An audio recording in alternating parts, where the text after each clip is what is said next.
Ok, con el permiso de usted, ya estoy grabando la sesión para podérselas compartir luego. Creo que subió solamente hasta la sesión 6 y en Classroom está compartida solo como hasta las 5. Ya tengo que ponerme al día, entonces voy a subir las 3 sesiones que ya tenemos, incluyendo esta pendientes, las voy a subir durante este fin de semana para que ya el martes estén disponibles. Lo que sí ya está disponible son las actividades en Classroom. Está la tarea planteada de los logos hechos con líneas y extrusión. Y la última tarea, el último ejercicio, que es una escena con iluminación y materiales. Lo ideal es que sea la misma escena que se entregó al principio, pero mejorada con otros tipos de objetos, con más cosas e iluminada y con materiales para que sea renderizada correctamente. Pero bueno, ya vamos a hablar luego de esa actividad y cómo se va a desarrollar. Entonces, bueno, les decía que tenemos aquí una escena. Voy a crear aquí una pequeña cámara. Ok, aquí tenemos ya una camarita. Y voy a poner simplemente algunos objetos. Pongamos una tetera. Esta es una tetera chiquita por aquí, no importa, bien, esa quedó encima, ok. Le voy a dar un poquito más de segmentos que se vea bastante bien. Démosle 12 segmentos. Voy a rotarla un poquito. Y vamos a reproducir esa tetera varias veces. Ok, calquémosla unas 10 veces. Muchas. Sobran estas. Digámosle aquí que voy a seleccionar solo geometrías para que no me afecte las luces y la cámara. Ok, movamos esto por acá y copiamos esto hacia arriba unas 4 veces. Listo. Ahí tenemos una escena con objetos que podemos renderizar. Y veamos que ve la cámara. Aquí ya tenemos el Save Frame activo.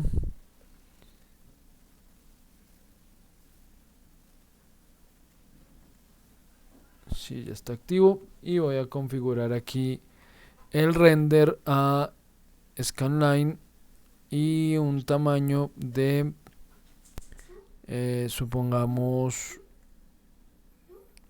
de 1200 por 900 píxeles. Ok, listo. Bueno, todo eso se los voy a explicar más adelante, ¿no? Porque ahorita pues no voy a detenerme explicando cómo configurar render y otros temas. No me voy a detener por ahora a explicarlos, pero eso claro que lo vamos a ver. Bueno, entonces aquí ya tenemos nuestra escena con una sola lucecita y voy a poner un par de luces de soporte muy suaves, 0,05, y que no proyecten sombras. Y esta lucecita, digámosle aquí que solo seleccione luces, la voy a duplicar unas 10 veces. Ok, y ubiquemos esto por aquí, por acá, por acá y por aquí. Estas tres las voy a poner un poco más arriba y una por aquí. Esta y esta las vamos a ubicar a altura media, y estas tres luces las voy a poner por acá, por aquí y por acá, y esas tres luces van a ir bien arriba.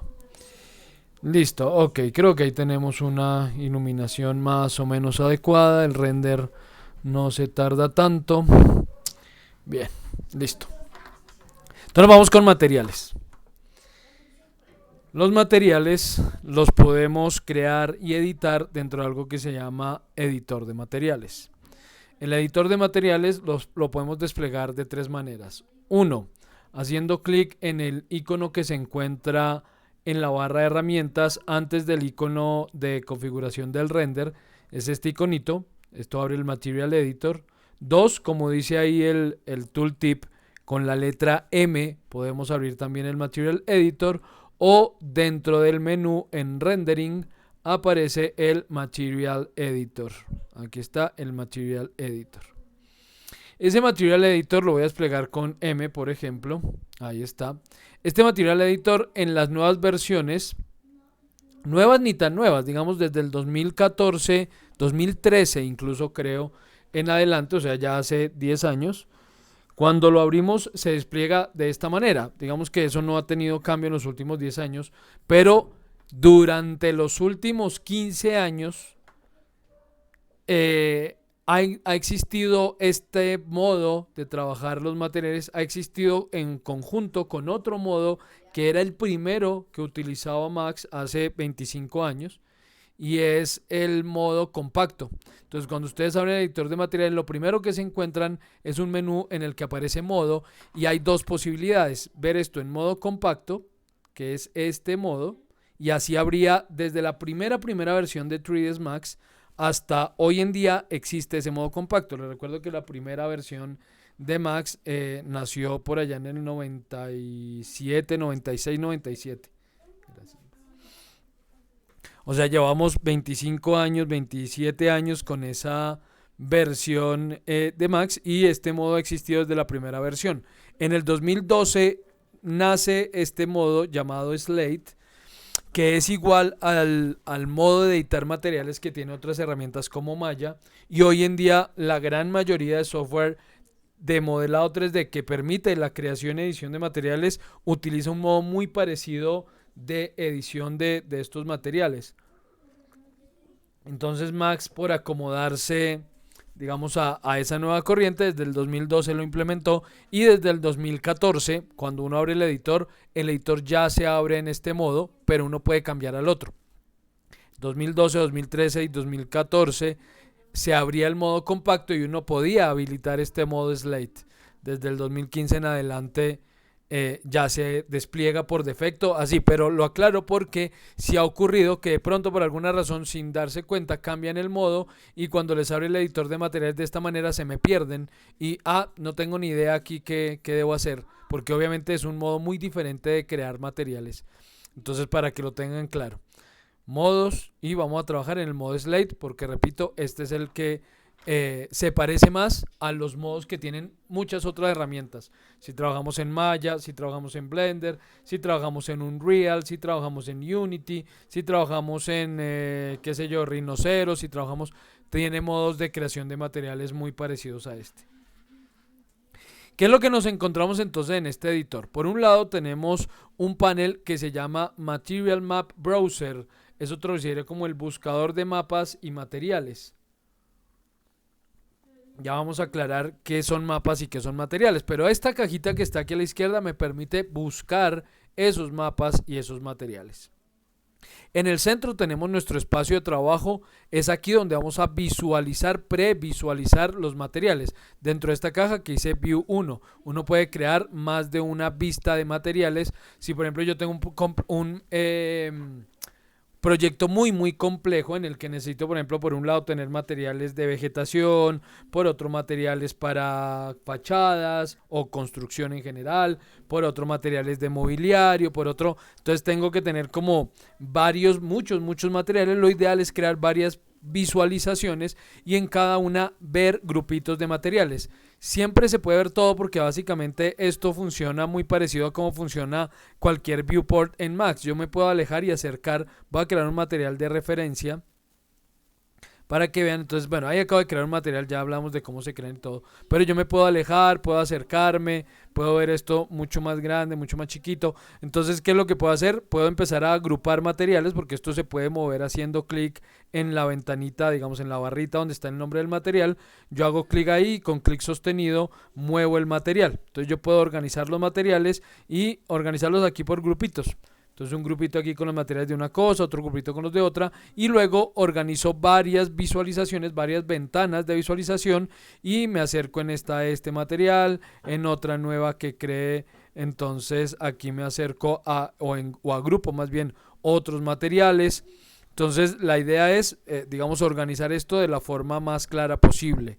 Este por ahora la voy a borrar porque no vamos a usar. Aquí no voy a crear sino 3 o 4 materiales. No necesito varias visualizaciones.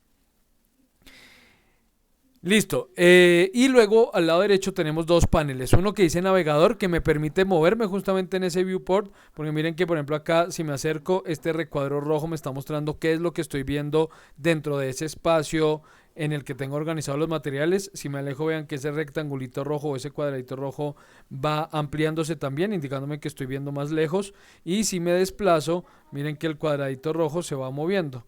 Entonces me permite organizar de una forma un poco más fácil lo que veo. Y desde aquí yo también puedo mover el visualizador. Digamos, encajar qué es lo que quiero ver. Entonces yo aquí puedo decirle poner esto más o menos en el centro y sé que el material quedó más o menos en el centro de la ventana.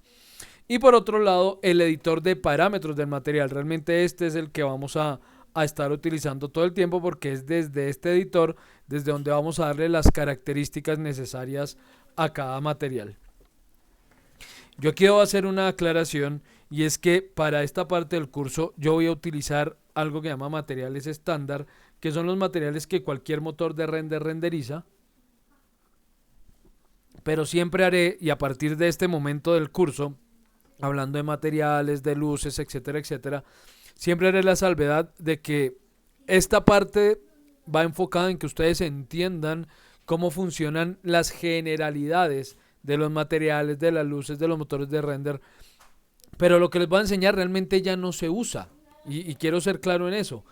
Yo no les puedo enseñar el modo de trabajo actual.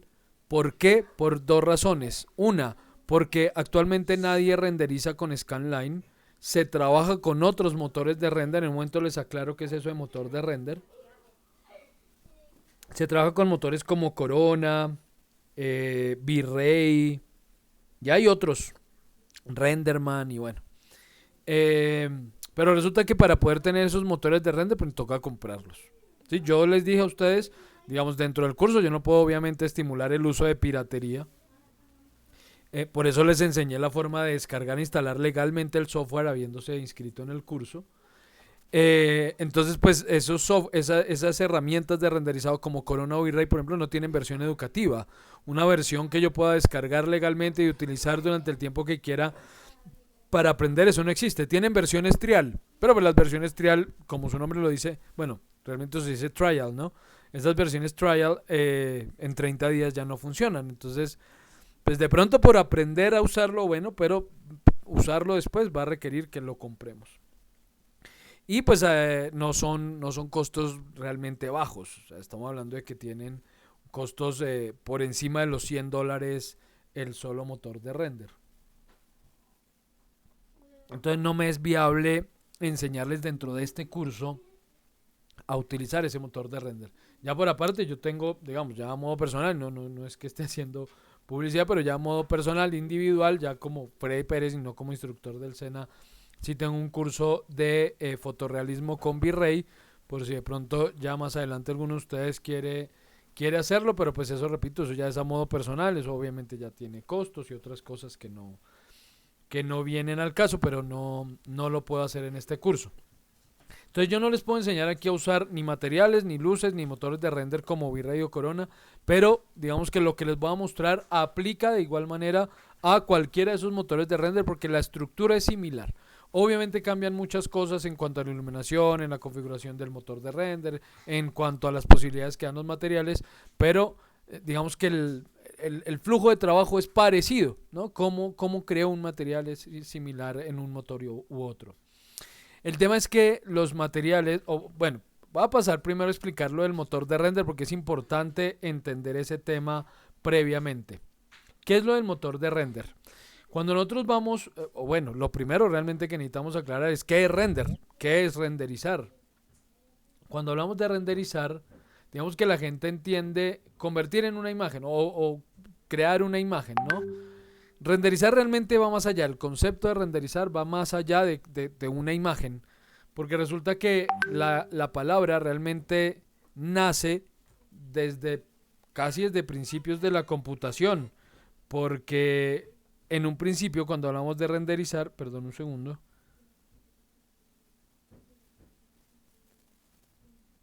Ah, ok, perdón, es que uno de sus compañeros me estaba escribiendo para disculparse por no asistir.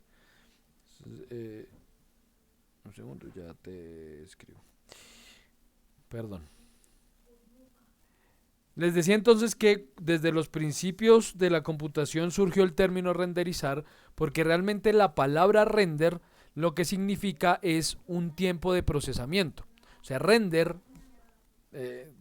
siendo puristas en el lenguaje, la palabra, que obviamente es una palabra en inglés, nace como la forma de expresar una medida de tiempo. Era una medida de tiempo. ¿Cuánto tiempo tarda un computador en hacer un proceso? Un proceso X. Entonces, inicialmente pues había muchos procesos que tardaban mucho tiempo, ¿no? Obviamente estamos hablando de hace 40, 50 años, pues la gran mayoría de procesos tardaban mucho tiempo y era tiempo que se podía medir. Hoy en día la gran mayoría de procesos que hace un computador los hace casi instantáneamente, o sea, dura décimas, centésimas de segundo haciendo un proceso. Obviamente eso ya no es, digamos, ni susceptible ni necesario medirlo en tiempo, pero hay todavía algunos procesos que tardan más en hacerse, como por ejemplo el convertir esta escena en una imagen. Eso es lo que está haciendo realmente el computador, lo que está haciendo el motor de render es calcular todo lo que requiere dentro de esta escena y dice, bueno, aquí tengo una serie de objetos que tendrían una serie de materiales, hay unas luces, hay una cámara, tengo que analizar esto y lo demás acá, hace un análisis sobre cada uno de sus elementos y va convirtiendo finalmente esto en una imagen. Ese proceso de convertir todos esos factores que contiene la escena en una imagen es a lo que llamamos renderizado. Ese es el render que hace este motor. Render, repito, porque es un proceso que está haciendo el computador y un proceso que lleva cierto tiempo. Pero pues hoy en día se acepta que hablemos de render en términos de imagen, de ese proceso de convertir en imagen. Lo que sí no es aceptable es que a esa imagen final le llamemos render. Eso no es un render. Render es el proceso. La imagen es una imagen. Entonces quiero que de entrada quitemos ese concepto de que hablemos de el render como si fuera la imagen. El render es el proceso, la imagen es la imagen. Entonces ya luego hablaremos de esta imagen que, bueno, no, de una vez, ¿para qué luego? Esta imagen que obtengo con ese proceso de render o de renderizado, ¿qué hago yo con esta imagen? Pues la podemos guardar, si me interesa guardarla.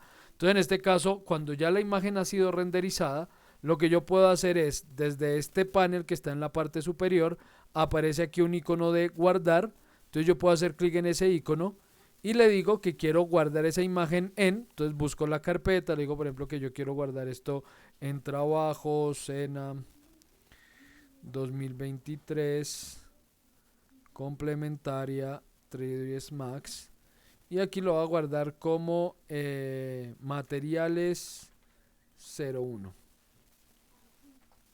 Materiales 01 y luego decido en qué formato lo quiero guardar.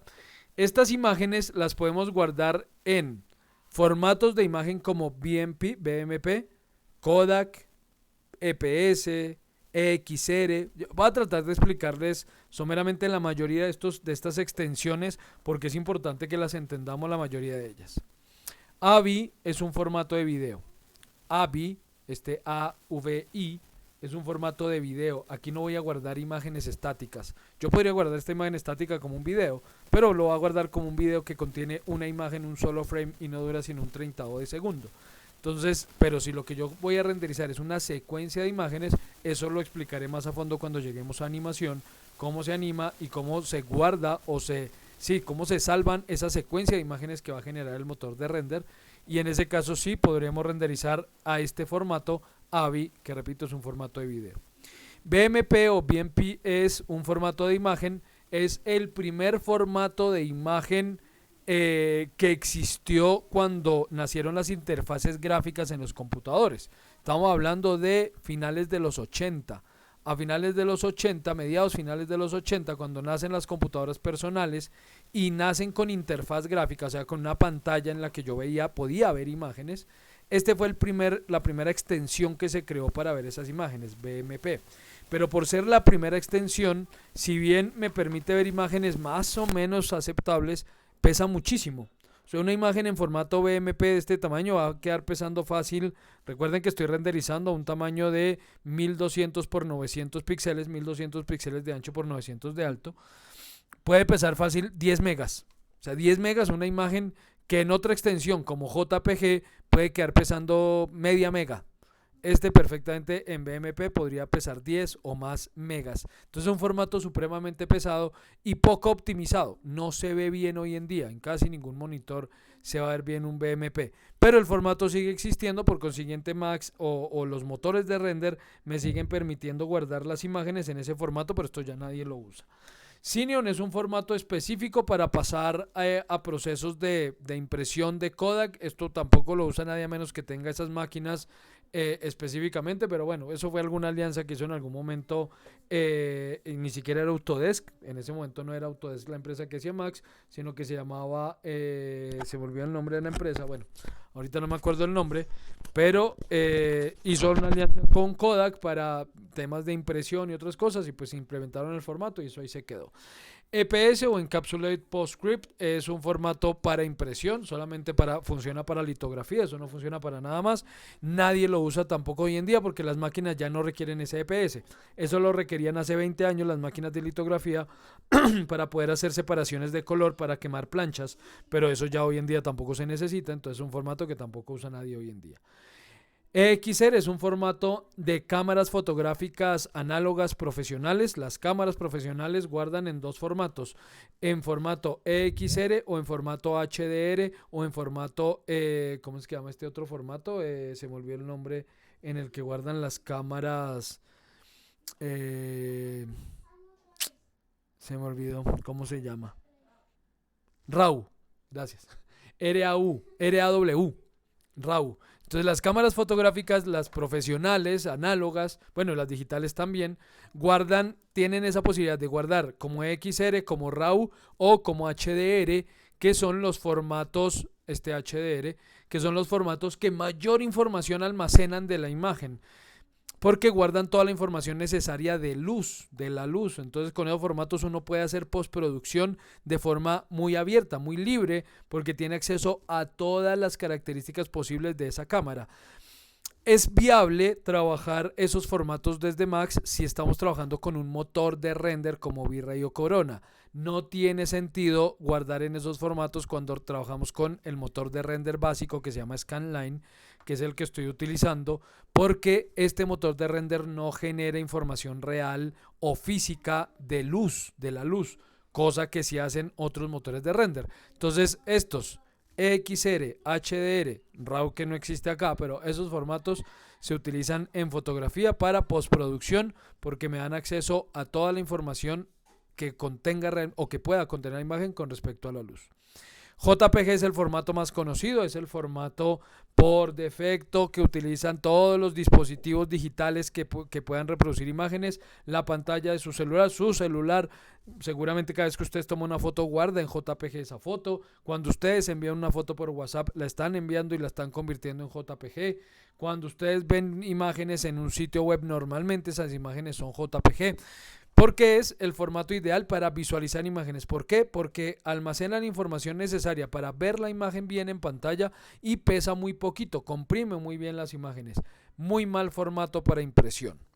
Si yo voy a imprimir esa imagen y necesito poder controlar realmente la calidad de la impresión de la imagen, no es recomendable utilizar el JPG. Depende obviamente de los medios de impresión, de los equipos con los que vaya a imprimir, en fin, pero pues no se recomienda porque el JPG pierde mucha información justamente en función de poder pesar poquito para poderlo utilizar, por ejemplo, en la web. Entonces, al pesar poco, para poder pesar poco, lo que hace es eliminar información que considera que no se necesita para visualizar la imagen en pantalla. Parte de esa información es información que sí resulta útil al momento de imprimir. Es como cuando hablamos de MP3, que creo que todos saben que es un MP3. ¿Y por qué los MP3 pesan poquito frente a otros formatos de audio? Pues porque eliminan mucha información que consideran que un dispositivo como un celular o un computador no es capaz de reproducir. Pero por eso aficionados a la música, por ejemplo, dicen que un audio digital como el MP3 jamás va a sonar igual que un acetato, por ejemplo, y por eso hoy en día se ha puesto de moda de nuevo que los grupos y los cantantes lancen discos en acetato, porque repito, los aficionados y los melómanos dicen que no hay mejor sonido que el del acetato reproducido en una consola y etcétera, etcétera. Y sí pueden tener razón, lo que pasa es que los que no somos tan aficionados al tema, pues no tenemos entrenado el oído y a mí me suena igual en un lado y en otro, pero seguramente a quien sabe del tema no. Y es porque para poder pesar poquito elimina información. Eso mismo hace el JPG. El PNG hace lo mismo, comprime muy bien las imágenes, es lo mismo que el JPG, digamos que en esencia son el mismo tipo de formato o hacen lo mismo con la imagen, con la diferencia de que el PNG agrega un extra y es que puede guardar transparencia. Un canal específicamente en el que pueda hacer transparencia. Entonces, si yo tengo una imagen en la que no hay fondo y quiero que ese fondo quede transparente para poder hacer postproducción, pues el formato ideal será PNG. Si esa imagen sin fondo yo la guardo en JPG, él va a dejar el fondo de un color plano porque el JPG no almacena transparencias. El MOV también es un formato de video específicamente creado por Apple para sus dispositivos. Hoy en día lo reproduce cualquier dispositivo, pero esto ya nadie lo usa. Es más, este AVI, este MOV, esos dos formatos de video, nadie, ninguna plataforma, ninguna herramienta que yo conozca al día de hoy utiliza esos formatos. Hoy en día todos los videos son MPG o MP4 u otros formatos que, igual que los que acabo de decir de imagen, pesan mucho menos frente a la calidad. Entonces ofrecen gran calidad de imagen pesando relativamente poco, a diferencia del AVI o el MOV que pesan mucho y la calidad de imagen que ofrecen es muy regular. SGI, esto es un formato que guarda información específicamente de color. Esto no es una imagen visible, guarda es una tabla de colores. RLA no lo conozco, igual que RPF, no tengo ni idea de esos formatos para qué se utilicen, nunca los he usado, no sé para qué sirvan. TGA es el formato ideal si yo estoy guardando imágenes para hacer postproducción y edición de video, porque guarda información que es muy útil al momento de hacer postproducción en video. Entonces, canales alfa, información de color que resulta útil para hacer colorización de video, en fin, entonces si lo que yo estoy haciendo es animación y quiero finalmente renderizar una secuencia de imágenes a partir de una animación hecha en Max, lo ideal es guardar esto como secuencia de targas. Lo que pasa es que el targa o TGA o TGA, como lo quieran llamar, pesa mucho. O sea, la misma imagen en JPG que pesa 1 mega, en TGA pesa lo mismo que el BMP o incluso más. Puede pesar 10, 12, 14 megas, 10, 12, 15 veces más de lo que pesa el JPG. Entonces es un formato pesado, pero ideal para trabajar en video.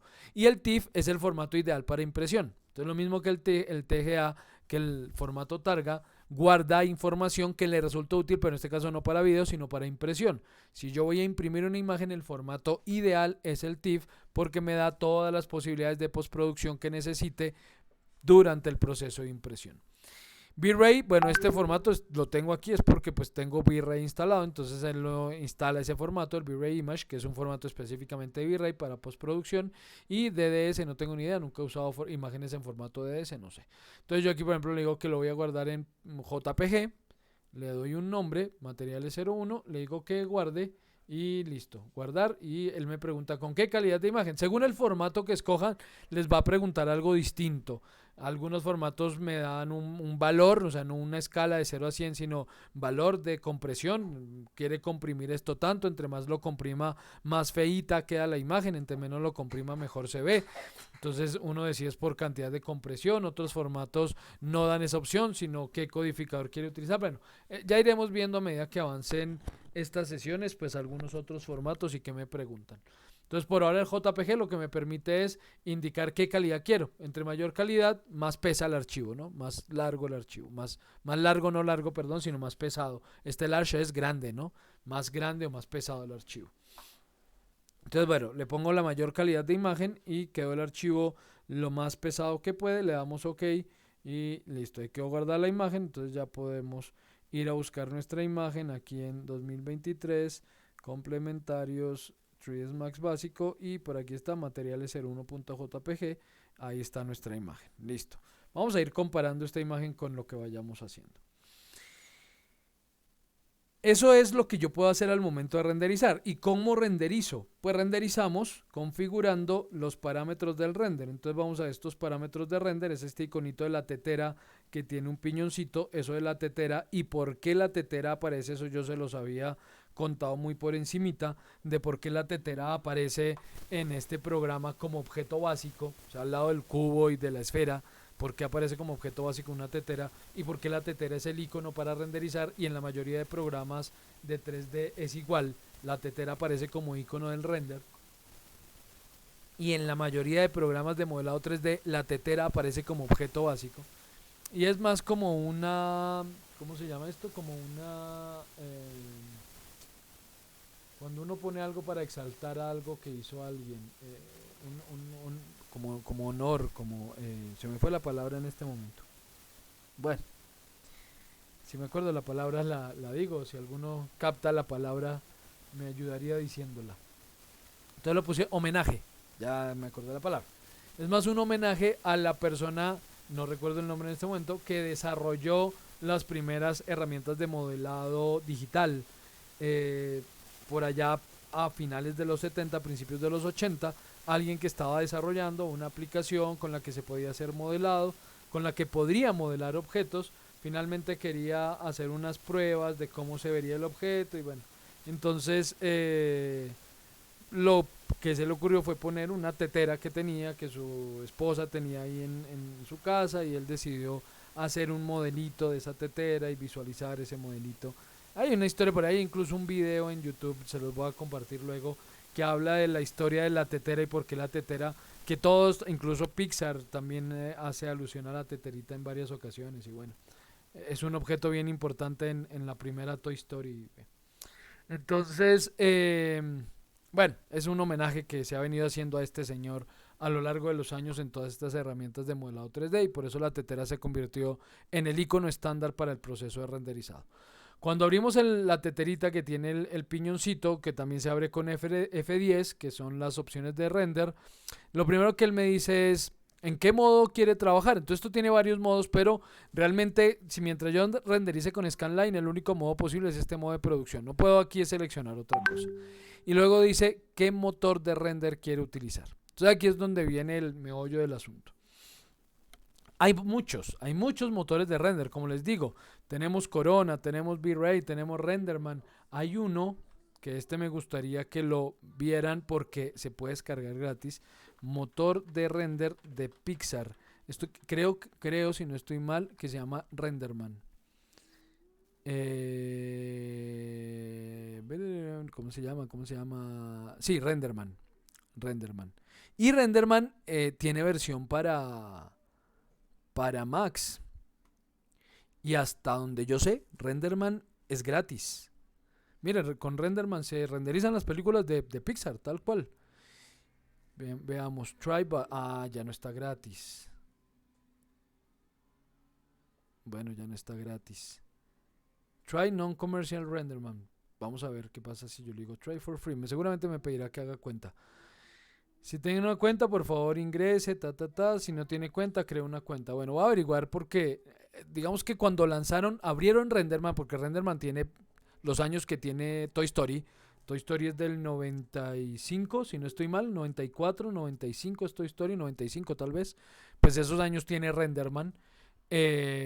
Pixar todas sus películas las renderiza con Renderman. Y como para el 2010, 2011 lo abrieron al público, lo lanzaron para que todo el mundo lo pudiera usar y lo lanzaron gratis, y por muchos años estuvo totalmente gratis. Yo en ese momento lo descargué, lo probé, es un muy buen motor de render. Obviamente lo siguen desarrollando, pero hace años yo no lo uso. Me casé con V-Ray como motor de render y pues no exploro otros con frecuencia. Pero es un muy buen motor de render. Ah, miren, aquí dice Renderman, dice que hay una versión de $20. Mantenimiento actual, $20. La versión base, $20 por año. Puedo rentar, puedo pagar por renderizar con Renderman pagando $5. No sé cómo funcionará, pero bueno, ahí habría que leer el tema y buscar. Entonces, bueno, ya no es gratis, pero por ahí hay una versión, hay versiones gratis que se pueden conseguir, igual que V-Ray de Corona, pero bueno. Entonces, un buen motor de render. Por cierto, hay una una revista que yo quiero que conozcan, y de esto yo les voy a ir pasando los enlaces. Venga, les voy copiando los enlaces en WhatsApp para que quienes no están puedan también acceder. Entonces permítanme un segundito. Donde tengo, aquí está la conversación. Pongamos esto por aquí. Ok, entonces ¿dónde está nuestra? Aquí, no, aquí. Entonces pasemos Renderman, el motor de render. Pongamos el video de la teterita. Si no, después a mí se me olvida enviarles eso. YouTube. ¿Por qué la tetera en 3D? Eso es, el videito es... bueno, no sé si me toca buscarlo después porque por ahí estaba la historia. O tal vez si es este. Sí, tal vez si es este.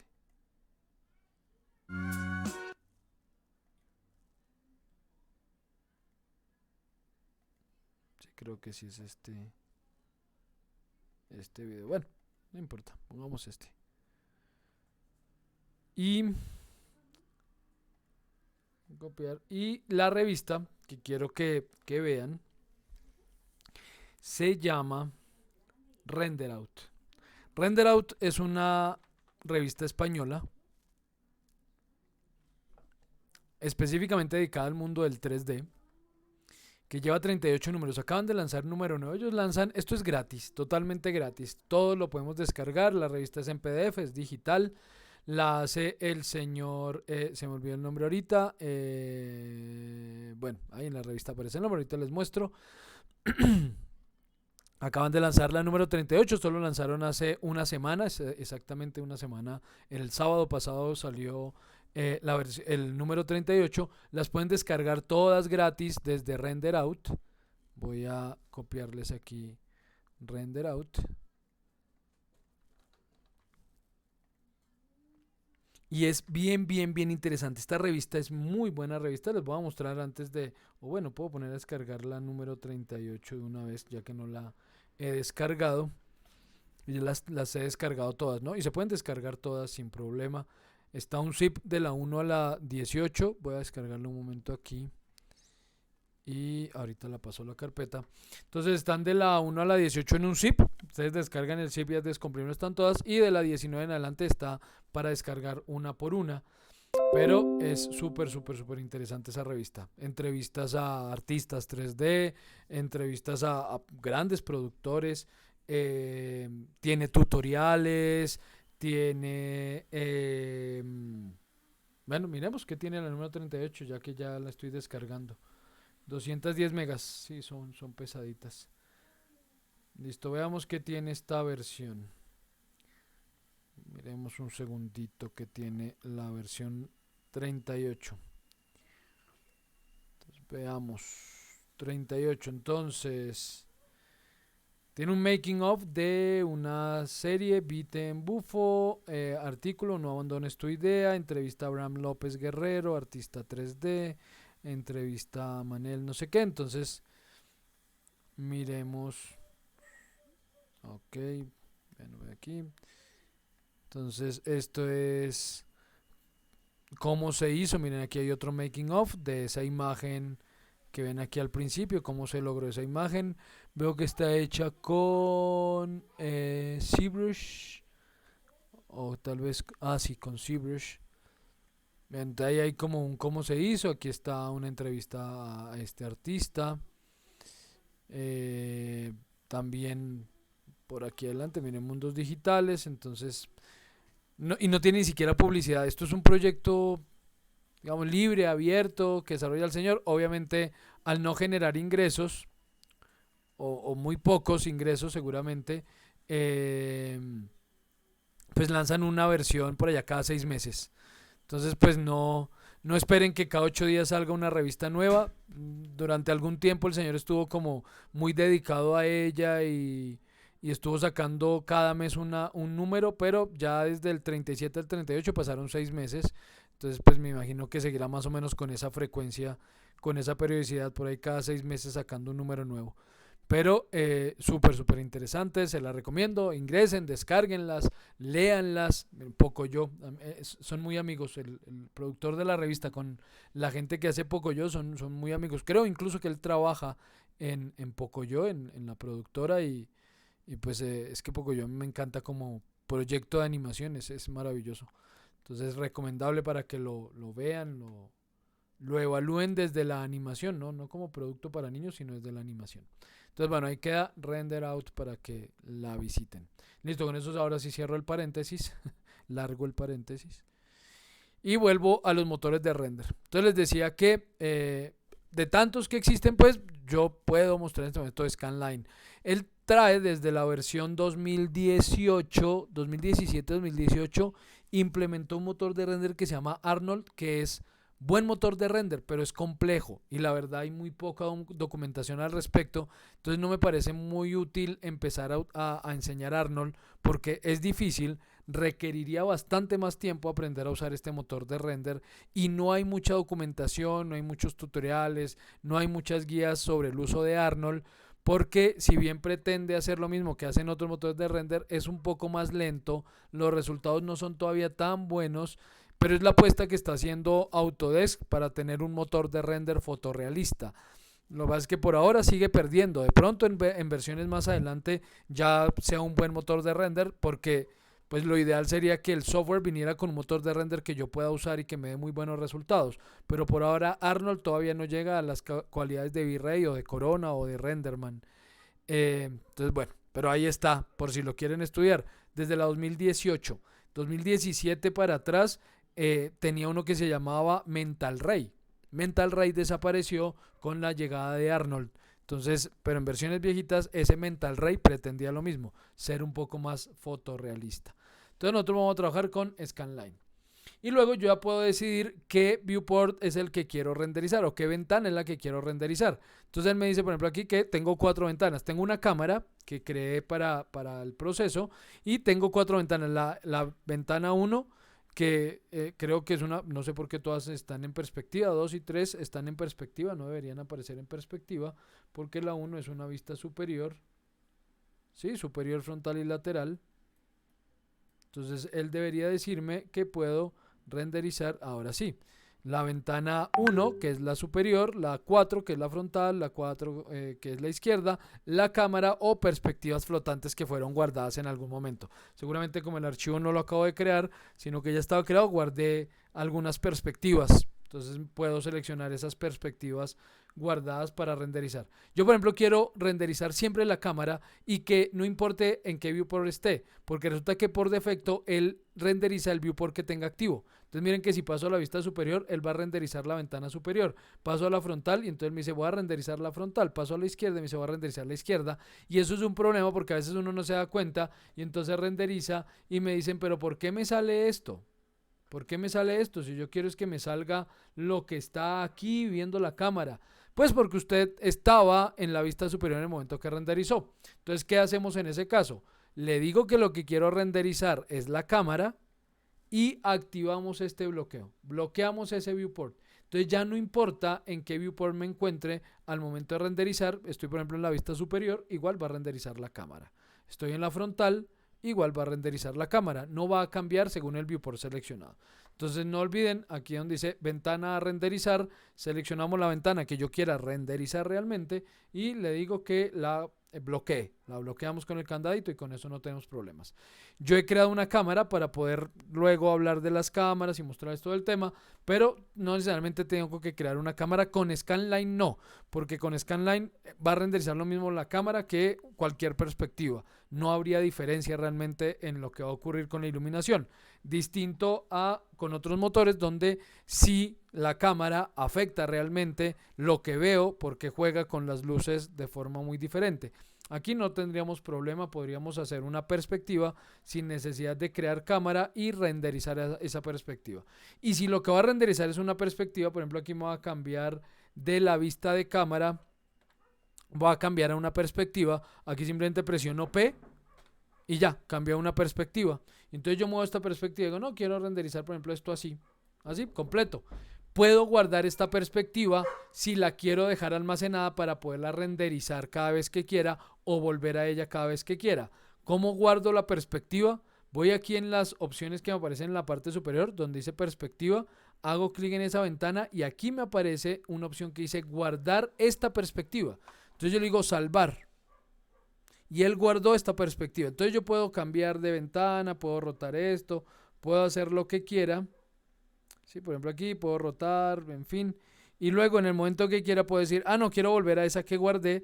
Entonces le digo aquí perspectiva y le digo que vuelva a la perspectiva que salvé. Aquí, Restore. Restore Active Perspective View.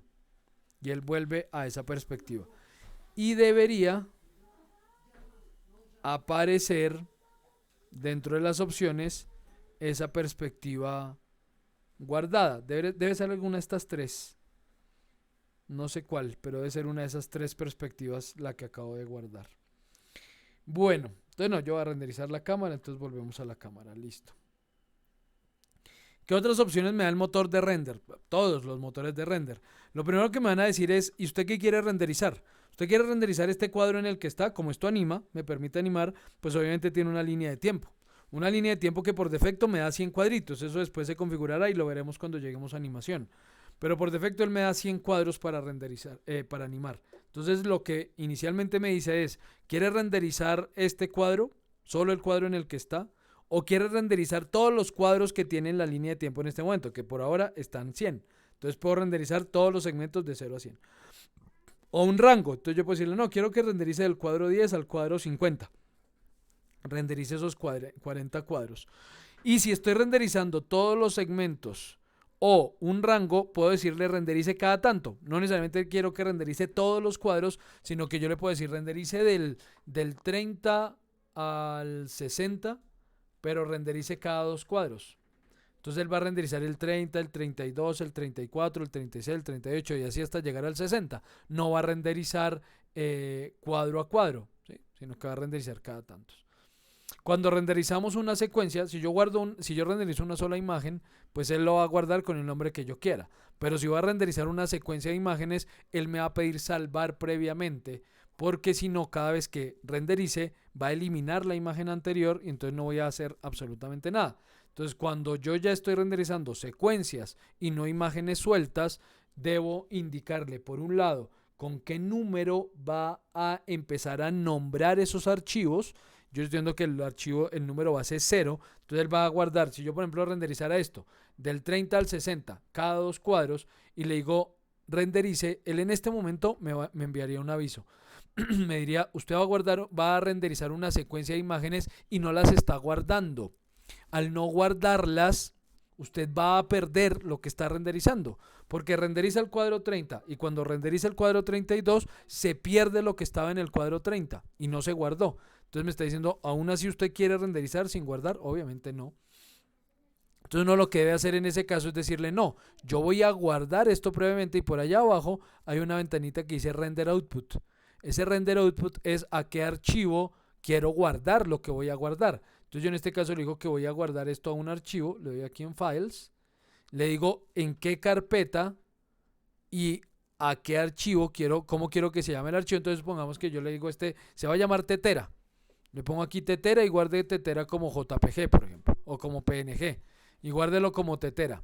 Y le doy guardar. Entonces, ¿qué es lo que él va a hacer? Va a tomar ese número base, que es 0, y entonces va a guardar tetera 001. Tetera 030, tetera 032, tetera 034, tetera 036. Y así va a ir nombrando cada archivo a medida que él renderiza. Renderiza el cuadro, lo guarda, renderiza el siguiente, lo guarda, renderiza el siguiente. Y al final yo voy a tener una secuencia de tantas imágenes en el formato que lo haya guardado. Entonces ese numerito es para que él sepa con qué número nombrar los archivos cuando renderizamos secuencia. O como si fuera una impresora, entonces renderíceme el cuadro tal, coma, el tal, coma, el tal, y de tal cuadro a tal cuadro. Entonces aquí, por ejemplo, está diciendo renderiza el cuadro 1, el cuadro 3 y del 5 al 12. Igual que cuando uno manda a imprimir, ¿no? Que dice imprima la hoja tal, coma, la otra, coma, la otra, y de tal hoja a tal hoja, exactamente igual. Yo en este caso, como no he hecho animación, pues le digo que renderice solo un cuadro singular. Luego me dice, ¿y qué es lo que usted va a renderizar? Entonces aquí da varias opciones. Yo puedo renderizar lo que estoy viendo, que es lo que él por defecto hace, o puedo renderizar pedazos, solo lo que está seleccionado. Entonces yo puedo decir, por ejemplo, voy a ponerle a todas estas teteras, por un momento, voy a seleccionar todas las teteritas. Entonces seleccionemos todas las teteras de la 1 a la 40. Ok, y les voy a dar un color distinto. Voy a decir que estas teteras todas sean magenta. Ok, listo. Pero voy a cambiar el color a esta tetera. Digámosle que seleccione todo y le voy a cambiar el color a esta tetera. Entonces yo digo que esa tetera sea de color cafecito. Si yo renderizo en este momento, pues él renderiza todo lo que está ahí. Y renderiza todas las teteras. Listo. Pero yo solamente le voy a estar cambiando el color a esta tetera. Solo le voy a cambiar el material, el color o lo que sea a esa tetera que tengo seleccionada. ¿Para qué renderizo todo de nuevo? Entonces yo le digo, no quiero renderizar todo. Quiero que renderice solo lo que yo tenga seleccionado. Entonces le digo, renderice solo lo seleccionado. Y le cambio el color a esa tetera. Entonces pongámosle azul. Ok, Juan.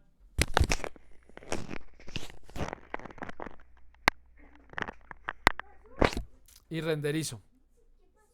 Entonces miren que solo se renderiza esa teterita. Incluso ni siquiera renderiza el fondo. Ni siquiera renderiza el fondo. Miren que el fondo que era el plano que tengo acá ya no se renderiza y se ve solo en negro. Él hace un pequeño recorte y solo está renderizando esa tetera. ¿Sí? Entonces una opción, por ejemplo, si lo que tengo es que renderizar solo un objeto, un elemento específico. O puedo decirle que renderice una región.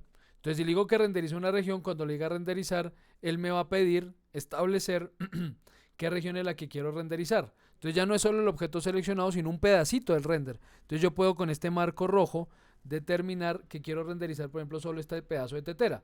Cosa que sí se renderice solo ella, pero incluyendo el fondo y no me elimina el fondo como en el caso anterior. Entonces le digo renderizar y él solo renderiza ese pedacito.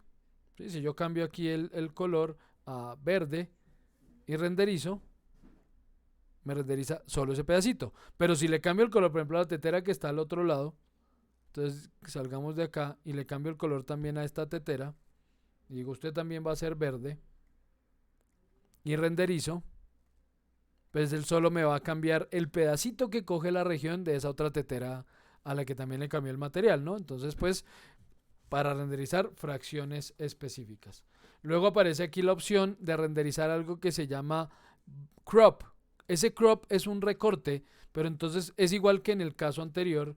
Yo voy a renderizar un pedazo, pero el pedazo que seleccione, él solo renderiza ese pedacito. O sea, no renderiza, no me muestra toda la imagen, sino solo el recorte del área seleccionada. Entonces yo puedo aquí determinar qué es lo que quiero renderizar. Por ejemplo, estas cuatro teteritas. Esas cuatro teteritas las quiero renderizar y le digo renderice y entonces él renderiza esas cuatro teteritas y recorta la imagen solo a esos cuatro pedacitos. Nada más. No renderiza absolutamente nada más ni me muestra más de la imagen. Y la última opción, digámosle que renderice otra vez todo para poderles mostrar. Digamos que renderice la ventana completa, render. Listo. Es blob. Y ese blob renderiza también un pedacito, pero a diferencia del caso anterior, no recorta la imagen, sino que lo que hace es cambiar toda la imagen por esa área seleccionada. Es decir, en el caso anterior, recuerden que yo estoy renderizando 1200 por 900 píxeles. Esa es la medida que yo estoy renderizando. En el caso anterior puedo renderizar una imagen de, qué sé yo, 600 por 400 píxeles, por ejemplo. Un pedacito. ¿Sí? Renderiza el pedacito nomás y solo ese pedacito me muestra. En este caso va a ser una imagen de 1200 por 900 píxeles de todo el tamaño que yo le diga, pero acercándose específicamente al área que acabo de indicar. Entonces le doy renderizar y él renderiza todo mucho más grande porque se acercó. Es como si yo hubiera hecho un zoom. Pero la imagen se renderiza completa, 1200 por 900 píxeles, solo que ahora solo renderizando el área seleccionada. Entonces, para que tengan en cuenta las opciones que me da al momento de renderizar, porque no siempre tengo que renderizar todo. Entonces, digámosle que renderice la ventana, le damos de nuevo renderizar y listo. Vemos otra vez toda la ventanita. Ok. Luego me dice, ¿y qué tamaño, de qué tamaño quiere el render? Entonces yo le puedo decir del tamaño que quiera. Yo puedo aquí configurar el tamaño al que yo quiera en custom y decirle de tantos por tantos píxeles. O puedo decirle, por ejemplo, que quiero que se ajuste a una medida estándar de. Entonces, por ejemplo, me dice, hay una medida estándar para película de cine de 35 milímetros que me permite renderizar a 512, 1500, 2048, 4096. Estos son formatos de cine digital de acuerdo a este formato, apertura full, no sé qué, de cine de academia, entonces tiene otros tamaños. Por acá el que usamos, el que normalmente yo uso es el HDTV, ¿sí? Porque normalmente cuando yo hago renders para video, por ejemplo, o cuando hago render para infoarquitectura, normalmente lo piden para que se vea en una pantalla. Entonces, si es para verse en una pantalla, pues uno tiene aquí tamaños de pantalla preestablecidos: 1280 por 720, 1920 por 1080, que es al que llaman Full HD, el 4K, que es 2500, que mentiras, esto lo llaman como 2,5K, que es 2560 por 1440, o el 4K, que es 3840 por 2160. Esto es a lo que llaman 4K. ¿Puedo renderizar más grande? Claro que puedo renderizar más grande. ¿Necesito renderizar más grande? Luego vamos a hablar de eso, porque yo les voy a hablar de, más adelante, ya al final del curso, de a qué tamaño necesito yo renderizar dependiendo de para qué sea ese render. ¿Sí? Entonces, si es para imprimir una valla gigante, pues sí, van a necesitar renderizar grande, pero tampoco tan gigante ni nada de eso. Vamos a hablar de eso al final. Entonces, yo por ahora lo voy a dejar en mi tamaño personalizado a 1200 por 900 píxeles. Luego me dice, ¿y qué quiere usted renderizar? Entonces me dice, usted puede renderizar efectos atmosféricos, efectos, desplazamientos, ta. Aquí hay varias opciones que luego iremos entendiendo. Por ahora, lo único es que, es más, yo podría dejar de aquí todo desactivado porque no tengo nada de esto en esta escena. En esta escena no hay efectos atmosféricos, no hay efectos de ningún tipo, no hay desplazamientos, no hay nada de esto. Yo podría quitar esto y no pasa nada. Pero les iré mostrando a medida que vayamos avanzando con el tema, les iré contando qué es cada cosita. Y luego me dice que si quiero utilizar las opciones avanzadas de iluminación, pues realmente Scanline no es que tenga opciones muy avanzadas de iluminación, y con otros motores de render esto no existe. Entonces, pues nada. El render output para que yo diga a dónde quiero guardar previamente. Si yo renderizo una imagen estática, como en este caso, pues yo puedo renderizarla y ya renderizada le digo guárdese. Y no hay lío, la guardo cuando ya se ha hecho el render. Pero como les digo, si voy a renderizar una secuencia de imágenes, necesito sí o sí configurar la salida previamente. Entonces yo le debo decir que cada archivo, que cada vez que él renderice, cada cuadro que renderice, se guarde en tal lado. Y si quiero puedo guardar la lista de imágenes renderizadas como archivo IMSQ, que es un archivo de Max, que guarda simplemente eso, una información de qué imágenes fueron las que se renderizaron y ya. Y listo. Luego por acá dice que puedo, si tengo esto configurado con Autodesk 360, que es el servicio de Autodesk en línea, yo puedo decirle que me envíe un correo cuando termine el render.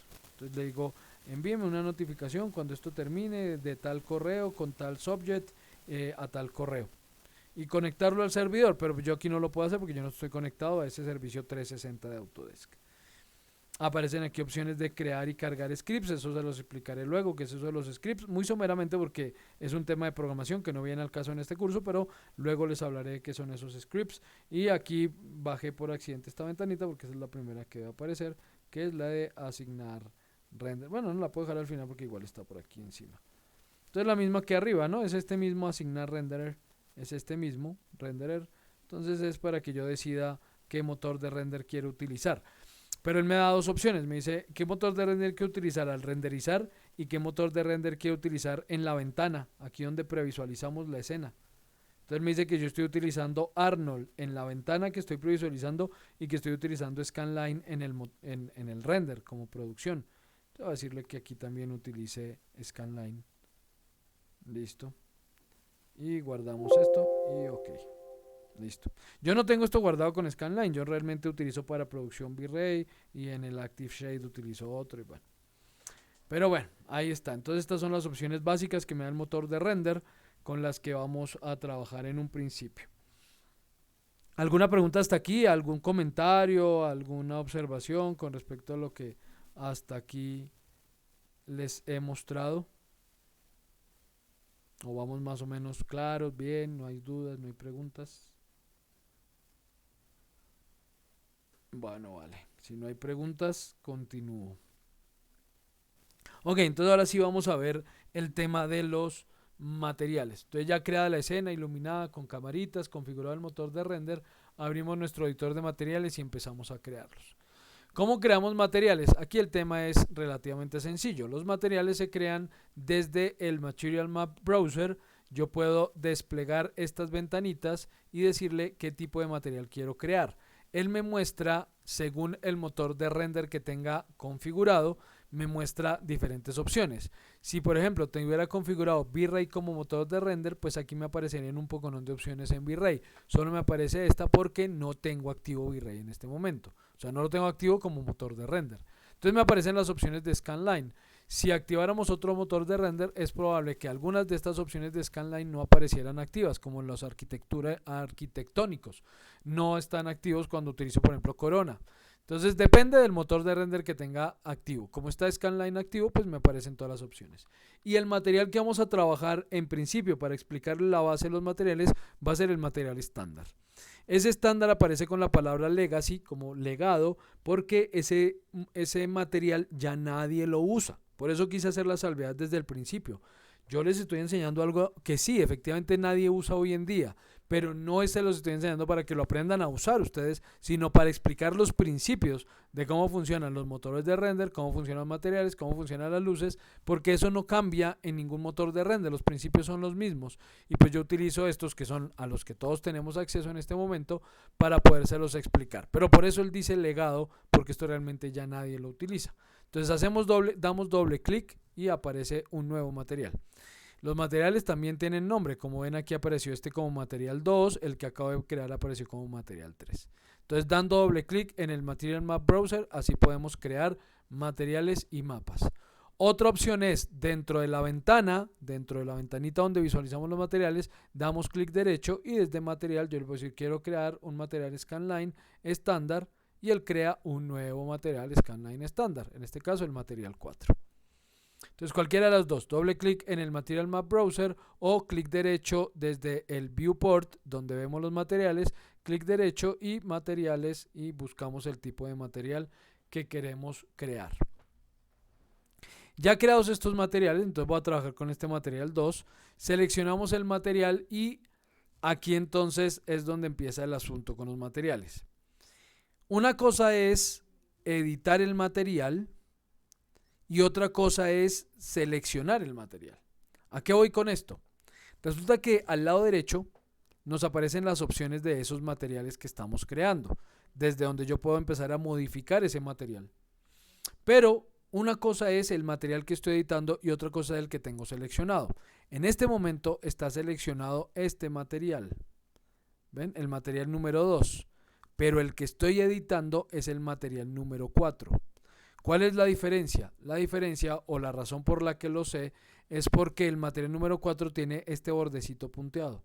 Ese borde punteado me indica que este es el que yo estoy editando en este momento, pero el que está seleccionado es el que puedo mover, este. ¿Y qué diferencia hay en esto? Pues resulta que si yo en este momento asigno un material, le asigno un material, por ejemplo, a esta tetera, vamos a asignar el material a esta tetera verde.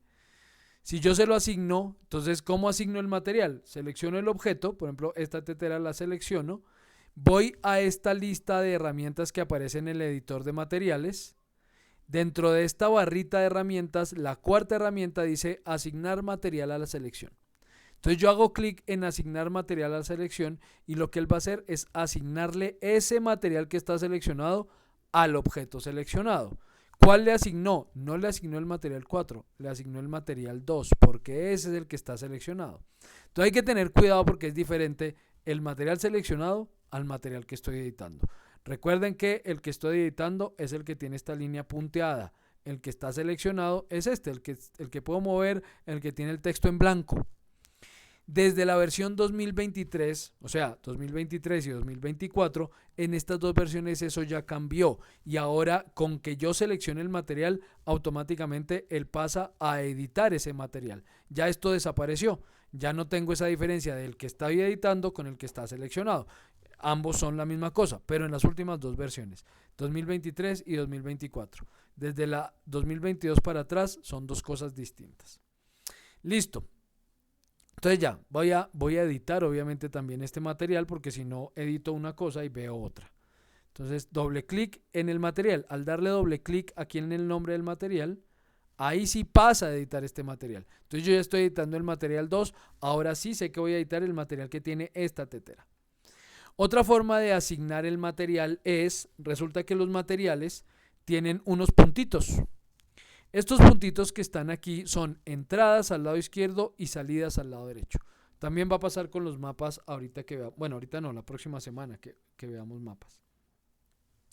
Entonces, estas del lado izquierdo son entradas y las de la derecha son salidas. Yo puedo llevar este material, por ejemplo, se lo quiero asignar también a esta tetera que está aquí. Entonces puedo dar clic sostenido en la salida del material, en este puntito gris, y con clic sostenido lo arrastro y lo suelto sobre la tetera. Entonces al soltarlo, miren que el icono viene con algo, lo suelto y ahí quedó asignado el material a esa tetera. Entonces son dos formas, o con clic sostenido desde la salida del material sobre el objeto que lo quiero asignar, o selecciono el objeto y voy y hago clic en la barra de materiales en asignar material a la selección, asegurándome de que el material que estoy asignando es el que está seleccionado, no necesariamente el que estoy editando. Repito, del 2022 para atrás, 2023 en adelante, ya el cuento cambia y el mismo que estoy editando es el mismo que está seleccionado. Entonces, bueno, vamos a editar este material. Entonces ya lo seleccioné y me aparece una serie de opciones al lado derecho. La primera opción dice, ¿cómo quiere usted tratar ese material? ¿Cómo quiere que la luz lo trate? Yo voy a explicarles esto al final, porque necesito primero que entendamos el resto de opciones y ahí sí vamos a ver realmente qué cambia entre uno y otro. Pero en principio les voy a mostrar las demás opciones. Las primeras opciones cambian según el tipo que escoja aquí. Miren que si yo digo anisotrópico, aquí dice entonces que aparecen los parámetros básicos del anisotrópico. Si yo cambio aquí a Blinn, aparecen los parámetros básicos del Blinn. Si cambio a metal, aparecen los parámetros básicos del metal. Entonces va cambiando según el que escoja. Les voy a explicar con Blinn y luego vemos lo que cambia con las otras opciones. ¿Qué es lo que encontramos entonces en esos parámetros básicos de cualquiera de ellos? Lo primero que aparece es color ambiente, color de difusa y color especular. ¿Qué es eso de color ambiente, difusa y especular? Entonces aquí tenemos que hacer otro paréntesis más y explicarles cómo funciona la luz con los materiales. Y lo primero que debemos dejar claro es que para trabajar en 3D hay dos tipos de material. Los materiales que se ven como yo quiero que se vean y los materiales que son como físicamente deben ser. A los primeros le llamamos simplemente material. Es decir, material me va a permitir que al renderizar el objeto X se vea de tal manera. Pero ese material no obedece para nada a la física. Y Scanline es un motor que no obedece a la física. Scanline lo único que hace es convertir esto en imagen sin complicarse mucho con cálculos enredados. Entonces no le importa para nada la física. Vamos a ver eso cada vez que veamos cosas de los materiales. Les mencionaré por qué digo que no es físico. Cuando veamos luces lo mismo. Y por otro lado vamos a encontrar algo que llama materiales PBR. Entonces les voy a hablar un momentico de los materiales PBR a pesar de que no los vamos a ver en este curso. Entonces, ¿qué es materiales PBR? Resulta que cuando hacemos trabajo de texturizado y ponemos materiales con otros motores de render que sí sean físicos, los materiales PBR son la forma correcta de crear materiales hoy en día. Bueno, este señor por ejemplo les habla, este canal es interesante si lo quieren, estos dos canales yo los recomiendo muchísimo Los sigo desde hace años y son bastante buenos.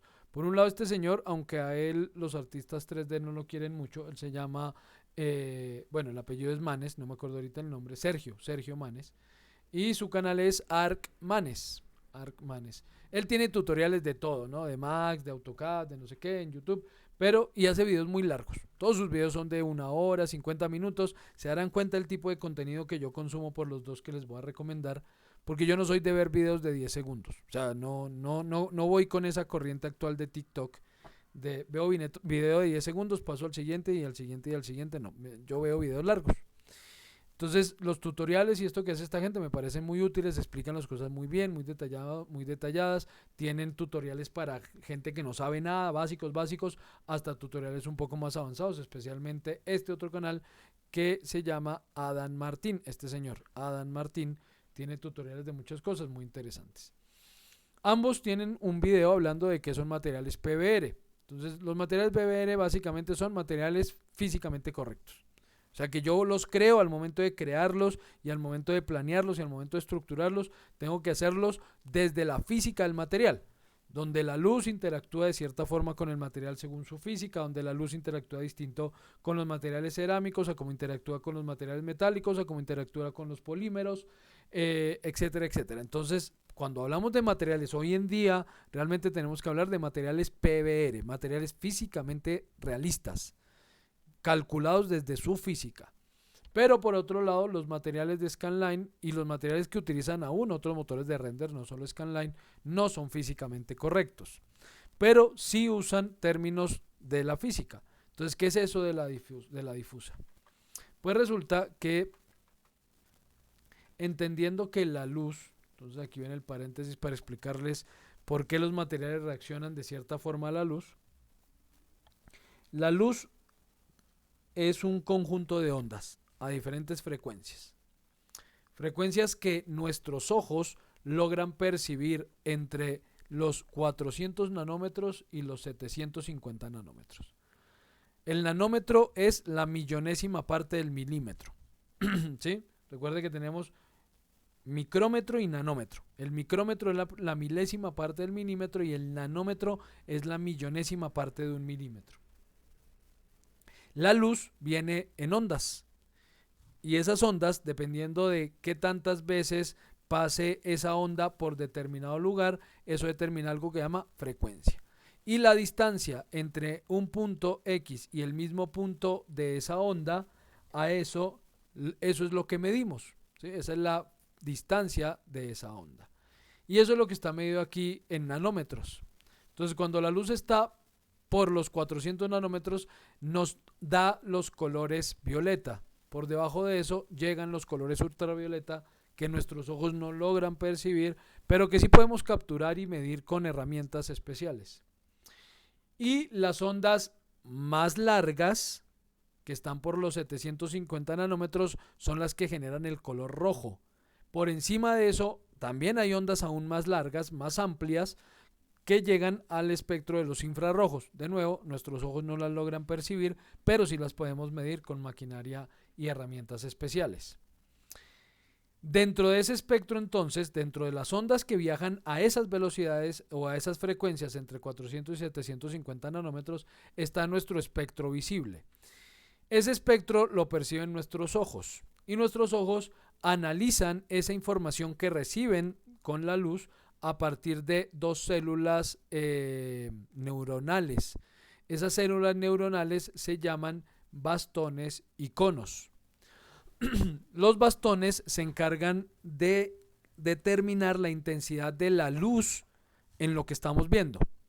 Los conos se encargan de analizar el color de lo que estamos viendo. Cuando una persona sufre de daltonismo es porque sus conos se alteraron, pero no sus bastones. Cuando una persona es ciega, muy seguramente sus bastones se afectaron.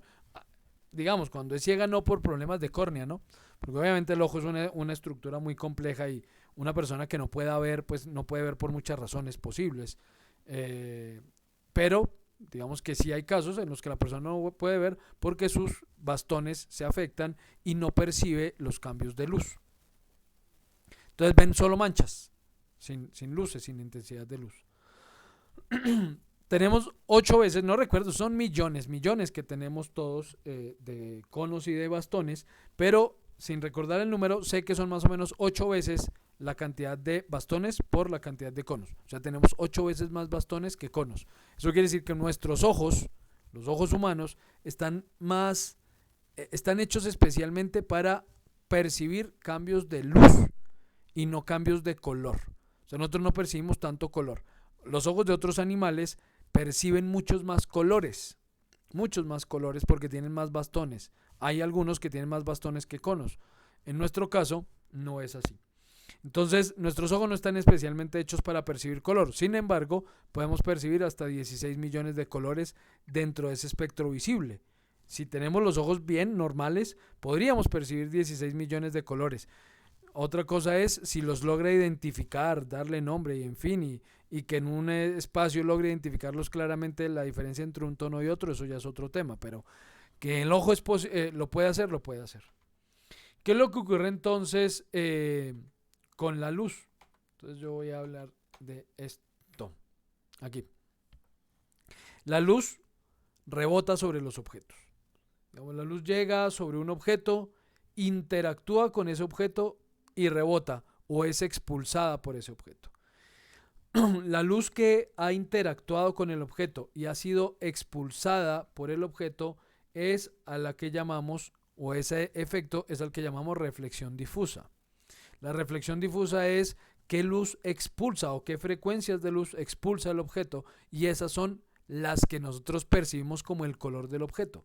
Si yo veo un objeto rojo, es porque las demás frecuencias, las que están por debajo de los 700 nanómetros, que son todos los amarillos, verdes, azules y violetas, por debajo de los 650, 700 nanómetros, de ahí para abajo, todas esas ondas que estaban en esas frecuencias se quedaron dentro del objeto. Y solo las que están por encima de los 650 nanómetros, el objeto las expulsó. Al expulsar esas frecuencias, pues son las que llegan a mis ojos. Y por consiguiente yo veo el objeto rojo, aunque el objeto, todos los demás colores que llegaron a la luz que llegó o con la luz que llegó sobre él, todos se quedaron dentro del objeto. ¿Y qué pasa con todas esas frecuencias? Que se convierten en energía. Normalmente energía calórica. Entonces por eso es que si uno pone cosas bajo la luz directa, por ejemplo bajo el sol, pues se calientan, porque toda esa luz está interactuando con el objeto y convirtiéndose en calor. Y solo parte de esa luz rebota. Por eso en los materiales, cuando vemos el material, vemos que aparece una cosa que dice difusa. Pues la difusa es esa reflexión difusa. Es el color que yo veo del objeto. Pero por otro lado existe la reflexión especular. ¿Y qué es la reflexión especular? La reflexión de espejo. La luz que no interactúa con el objeto y rebota directamente sobre la superficie. Esa es la que genera los brillos y los reflejos. Esa luz es la que genera brillos y reflejos. Cuando un objeto no es brillante, digamos tiene una superficie muy corrugada y no brilla, normalmente ese objeto tiene solo reflexión difusa. Aunque en todo objeto, realmente físicamente, todo objeto genera reflexión especular, todo objeto refleja, todo objeto refleja. Lo que pasa es que le puede ganar la reflexión difusa a la reflexión especular cuando la superficie no se pule. Pero si pulimos la superficie, empieza a ganarle la reflexión especular a la reflexión difusa. Eso es, cojan ustedes unos zapatos y bríllenlos al máximo. Unos zapatos de cuero, y bríllenlos al máximo y muy seguramente van a empezar a percibir los reflejos en esos zapatos. Úsenlos una semana sin brillarlos y el zapato pierde lustre, por consiguiente pierde reflexión especular y le empieza a ganar su reflexión difusa. Veo el color del zapato, pero yo ya no veo reflejos en ese zapato. Entonces vamos a ahondar un poco más en eso un poco más adelante, pero bueno, importante entender que la reflexión difusa es la que genera el color que yo veo o percibo del objeto. Reflexión especular es la que genera los puntitos de brillo, los brillos o los reflejos sobre los objetos. Entonces cuando vamos a editar el material es lo primero que nos aparece. Reflexión difusa o diffuse y reflexión especular o specular. Entonces yo puedo decirle aquí, lo que ponga aquí en el diffuse es el color del que voy a ver el material. Entonces hacemos clic ahí, eso nos despliega el selector de color. Y este selector de color es muy simple. Me permite seleccionar color por dos escalas, RGB o HSB. La escala RGB básicamente es intensidades de rojo, verde y azul, porque esos son los colores primarios de la luz. Cuando la luz se difracta, esa luz, cuando se separa en colores, genera tres colores primarios: el rojo, el verde y el azul. ¿Por qué son esos los tres colores primarios? Porque son los más alejados en frecuencias. ¿Sí? Se los estaba mostrando aquí. El rojo, que son las frecuencias más altas, el verde, que son las frecuencias intermedias, y los azules, que son las frecuencias más bajas. El violeta ya empieza a interactuar con el rojo, entonces, bueno. Entonces, en la luz se divide en esos tres colores. No confundir con los colores de las tintas. Los colores de las tintas son cian, magenta y amarillo y negro. Los tintes vienen en esos colores. La luz viene en RGB. Entonces, si yo voy a conseguir un color, pues el color básicamente será por la combinación de cuánto de rojo, cuánto de verde y cuánto de azul. Eso está en lúmenes que van de 0 a 255, donde 0 es no hay nada de ese color y 255 es ese color al máximo. Es decir, que si yo quiero que el objeto sea verde, quiere decir que no va a tener nada de rojo, no va a tener nada de azul y va a tener el máximo posible de verde. Si no hay nada de rojo, de verde ni de azul, estamos en negro. 0 de rojo, 0 de verde y 0 de azul es negro. Y si quiero llegar al blanco es el máximo de rojo, el máximo de verde y el máximo de azul. Y así llegamos al blanco. Si mezclo el máximo de rojo con el máximo de verde, tengo amarillo. Si mezclo el máximo de rojo con el máximo de azul, tenemos el magenta. Si mezclo el máximo de verde con el máximo de azul, tenemos el cian. Listo, para que lo tengan en cuenta. Entonces yo quiero, por ejemplo, que este color sea, esta tetera sea naranja, pero con un poquito menos de verde. Entonces todo rojo, muy poquito verde, pero la voy a hacer un poquito más oscura, entonces le voy a quitar un poquito de rojo. Un naranja un poquito más apagado y un poquito menos de verde. Listo, un naranja más opaco. Listo, le damos OK y entonces el material ya no es gris, ahora el material es naranja. Y vemos que efectivamente las dos teteras que tiene ese material ahora se ven naranja. Si quieren previsualizar el material un poquito más grande, pueden dar doble clic en la barrita que me muestra el material, donde está previsualizado, y él despliega la previsualización del material un poco más grande. Listo, entonces veamos este que es el que estamos editando. Mientras que el especular es el color de donde brilla el material. El material por defecto no brilla, ¿sí? Entonces yo puedo poner aquí cualquier color, puedo ponerle azul y no va a pasar nada porque el material por defecto no es brillante. Y si renderizamos en este momento, voy a renderizar regiones. Voy a decirle aquí que quiero renderizar regiones y esa región va a ser donde están estas dos teteras para no renderizar todo. Ok, esta región y renderizamos. Vemos que efectivamente pues el objeto se ve naranja, pero no hay ningún brillo alrededor, no hay ningún brillo sobre el objeto. ¿Cómo lo hacemos brillante? Pues ahí vienen las opciones del specular, del brillo. Y él me dice que él no tiene ningún nivel de specular, 0 specular. Por consiguiente no brilla. Si aumentamos el specular, entonces el objeto va a empezar a hacerse brillante. Y cuando se empieza a hacer brillante, este color de specular empieza a aparecer. Entonces, si ahora renderizo la tetera, va a aparecer con visos azules. Miren, aparece con visitos azules. Donde brilla, se ve en azul. ¿Conocen un material que el material sea un color, pero brille en otro? Sí hay. ¿Conocen alguno que nos puedan dar de ejemplo? Que el material sea un color, pero donde brilla, se vea de otro color. ¿Cuál? A ver, para escucharlos un poquito porque me siento solo. ¿El plateado? El O plateado. El plateado. Algunos, o sea, no necesariamente el material, no el color, porque me estás dando un color, el plateado sería un color, sino qué objeto, qué material cambia con el brillo. No me refiero a los cromados o a los espejos, porque el cromado espejo lo que cambia no es el color, sino que cambia es lo que está reflejado. Pero sí hay materiales sin necesidad de reflejar que sí se ven distintos a donde no tienen luz que a donde le está dando luz directa. Como el vidrio. las botellas. Algunas botellas, algunos vidrios puede ser, sí, algunos vidrios efectivamente se ven distintos en donde brilla a donde no está brillando, pero es que con el vidrio hay un problema y es la transparencia y la translucidez y eso afecta también. Les digo, hay pinturas, pinturas para carro que tienen esa característica. Eh, donde, no sé si ustedes lo han visto, ¿no han visto carros que se ven como de dos colores distintos? Que si uno le da la vuelta, lo ve de un color por un lado y como de otro por el otro. Sí, señor. Sí, esas pinturas tienen, hay pinturas para autos que tienen esa característica, que donde brillan, donde la luz les da de forma directa, se ven de un color y el resto del material o el resto de la pintura se ve de un color distinto. El maquillaje para las mujeres, bueno, el maquillaje, pues, hoy en día se maquillan unos y otros, pero el maquillaje, muchos, no todos, pero sí muchos, también tiene esa característica. Se ve de un color distinto, donde no le da la luz directa, a donde le da la luz directa, donde se generan los puntos de brillo, el color cambia. Especialmente las sombras para los ojos tienen esa característica. Las sombras cambian mucho de color. Entonces, el maquillaje, las pinturas para autos, algunos vidrios, esos materiales tienen esa característica.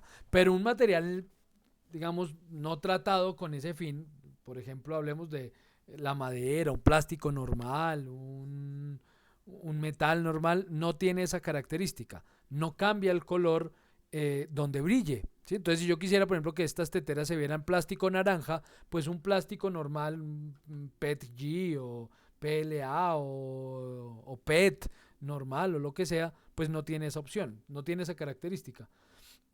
Entonces, en ese caso, el material debería brillar de un color muy parecido al color del diffuse, pero más claro. Entonces, por ejemplo, si mi diffuse es 185-20-0, yo lo que hago es que al especular le pongo el mismo color, 185-20-0, pero le bajo la saturación, es decir, lo voy llevando hacia el clarito.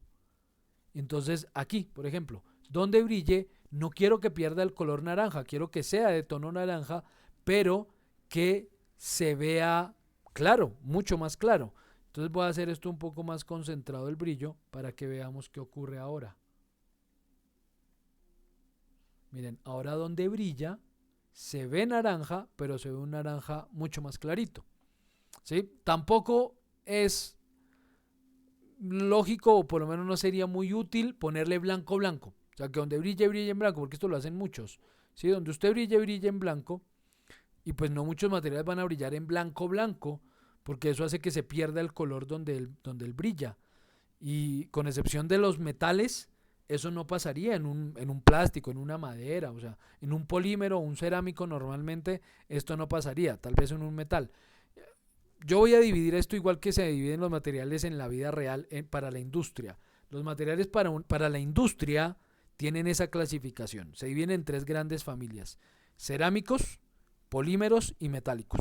¿Sí? Quiero que eso sea claro para la industria, porque hay muchas clasificaciones de los materiales, pero esa es la que yo voy a usar porque es la más cercana a lo que la mayoría hacemos, ¿no? Entonces, si hablo de cerámicos, los cerámicos incluyen todas las tierras, barros, como su nombre lo dice, ¿no? Cerámicos, baldosas, concretos, todo eso son cerámicos, todo lo que provenga de la tierra, arenas, etcétera, todo eso es cerámico. Los polímeros son todos los materiales que se pueden, su nombre lo dice, polimerizar, ¿sí? Que se alteran con la temperatura, no sé qué. La madera, por ejemplo, es un polímero natural, pero es un polímero. Nuestra carne, la carne nuestra es un polímero, ¿sí? Porque es una cadena de carbones. Y esos son los polímeros, cadenas de carbones. Entonces la carne es un polímero, la madera es un polímero, todos los materiales orgánicos son polímeros porque todos son cadenas de carbones. Y los plásticos son polímeros porque son cadenas de carbones. Los plásticos provienen del petróleo, el petróleo proviene de material orgánico que se comprimió hace millones de años, no sé qué. Entonces, todos esos son materiales poliméricos, cadenas de carbones. Y los metales, pues que obviamente es la más fácil de entender, ¿no? Metales, pues son los metales, los materiales metálicos, oros, plata, cobres, etcétera, etcétera, todos los metales. Entonces así mismo voy a dividir yo los materiales cuando esté hablando de ellos. Entonces si yo quiero un material polimérico, plástico, pues el plástico puede brillar todo lo que quiera, pero no se va a ver blanco donde brille. Entonces de nuevo, pues más bien lo que hacemos es este color, pero clarito. Lo que hice aquí fue arrastrar el color. ¿Sí? Porque no quise hacer el mismo, entonces lo que hice fue clic sostenido en este color y lo arrastré a este. Y él me dijo, ¿qué quiere hacer? ¿Moverlo, copiarlo o nada? No, que lo copie. Lo copié y entonces ahora sí entro y lo edito y lo hago más clarito. Ok, mismo color pero en mucha menor saturación. Entonces no se ve blanco en el brillo, sino claritico. Listo. Y luego aparece entonces como les decía, el nivel de brillo, es este specular level, qué tan brillante es el material, y cuando el material sea brillante, así sea poquito o mucho, aparece el lustre. Este glossiness es lustre y puede ser que el material sea brillante pero con muy poquito lustre, entonces el brillo se difumina sobre la superficie. Vuelvo al caso de los zapatos de cuero que no se han brillado. Y entonces sí, el material es brillante, pero como no se ha brillado, no se ha lustrado, pues entonces no se ven puntos de brillo, no se concentra la luz en ningún punto y por consiguiente no se generan puntos de brillo. Si lo lustramos o pulimos la superficie, entonces lo que estamos haciendo es dándole lustre al material y eso hace que la luz se concentre en puntos más específicos y entonces aparecen estos puntos de brillo. Y eso hace que el material se vea más liso, ¿no? Todo esto es apariencia porque nada de esto afecta a la geometría, absolutamente nada. Todo es pura apariencia, cómo se ve al momento de renderizar. No quiero que crean que si yo no lo lustro, entonces la superficie, el objeto 3D tendrá características geométricas distintas. No, el objeto 3D no cambia en nada. Lo que cambia es cómo lo veo al momento de renderizarlo. Entonces, bueno, voy a dejar este más brillante, pero con menos lustre, un poquito menos de lustre. Ok, quiero que este material sea así. Y ya, no le voy a hacer más a este material, voy a crear otro material que se lo voy a asignar, bueno, ya está creado este. Ah, no, pero le vamos a dar nombre. Sí, lo ideal es que los materiales se nombren igual que las cosas. Yo les dije a ustedes cuando vimos modelado que lo ideal es nombrar las cosas, pues los materiales también es ideal nombrarlos. Todo aquí es ideal darle nombre. A las luces, a las cámaras, a los materiales, a los objetos. A todo deberíamos darle nombre aquí. Entonces este se va a llamar plástico. Plástico naranja le voy a poner. Plástico naranja. Listo. Así se llama este material, miren. Se llama plástico naranja. No hay lío si le ponen tildes y eso, pues ya a menos que lo vayamos a usar para algún script en programación, ahí sí, ideal que no tengan tildes ni espacios en blanco, pero por ahora como no lo voy a usar en nada, sino como material, pues no importa si tiene tildes, si tiene espacio en blanco, caracteres especiales, en fin, no afecta. Este entonces lo vamos a crear, no sé todavía qué nombre ponerle porque no sé qué material vayamos a hacer, editémoslo y ya miraremos qué va a ser. Pero quiero que ese material se le asigne a, por ejemplo, esta tetera y a esta otra, a estas dos teteritas. Listo. Entonces ahora voy a cambiar la región de render, vamos a ampliar esto por aquí, vamos a disminuir esto por acá y ampliar esta por aquí. Y a disminuir esto por acá. Listo, con eso renderizo las dos teteritas. Volvamos a renderizar. Listo, ahí quedaron las dos teteras en gris. Bien, veamos entonces qué más podemos hacer con este material. Ya habiendo explicado esta parte del color de reflexión difusa. Ah, bueno, esto tiene este color de ambiente que en un principio pretendía que pudiera reforzar o contrarrestar el color de la reflexión difusa. O sea, como si dijéramos, ¿cómo se vería el material verde en un ambiente rojizo? Pero eso no tiene mucha incidencia, en el render no se nota mucho y más bien esos cambios sí los puedo hacer desde la luz. Entonces realmente esto se ha mantenido y como ya no lo están trabajando, porque como dice ahí, estos materiales ya son legado de versiones anteriores, más ya nadie los está trabajando, pues esto ya no lo quitan, pero esto deberían quitarlo, porque ¿qué pasó? Que como este color de ambiente difusa ya no hacían nada si eran distintos o no se notaba si eran distintos, pues lo enlazaron. Entonces el color que yo le da al uno se le asigna de una vez al otro. Entonces por eso aparece este candadito aquí activo. Pero se puede desenlazar y darle un color a uno y otro color al otro, pero no tiene sentido. Repito, no van a haber mayor cambio en el render, cosa que sí podemos lograr dándole color a la luz que vamos a hacer luego. Entonces bueno, Ya habiendo explicado entonces estas opciones que tiene ese Blinn, ahora sí veamos qué hacen las distintas opciones que tenemos aquí en el shader. Creo que estoy en la ventana de color, sí. Ah, ok. Sí, los quiero asegurar. ¿Qué hacen las diferentes? Primera, anisotrópico. El anisotrópico básicamente es el mismo Blinn, o sea, tiene las mismas opciones. Miren, color de diffuse y color de ambiente, color de specular. Aparece aquí una opción nueva que dice diffuse level y otra que dice opacidad. Ah, no, esta opacidad sí estaba, no se las mostré en el anterior, ya se las muestro. Y lo mismo, specular level, glossiness, pero hay dos valores nuevos, anisotropía y orientación. ¿Qué es anisotropía? ¿Alguno de ustedes sabe qué es anisotropía? Yo sé que aquí hay al menos dos personas que saben qué es anisotropía. ¿Qué es anisotropía? ¿Se acuerdan? ¿No? ¿No están esas dos personas? ¿No tienen micrófono? ¿No quieren hablar? Les cuento. Anisotropía es una propiedad que indica que el material me va a dar valores distintos dependiendo de por dónde lo mida. La madera es un material anisotrópico.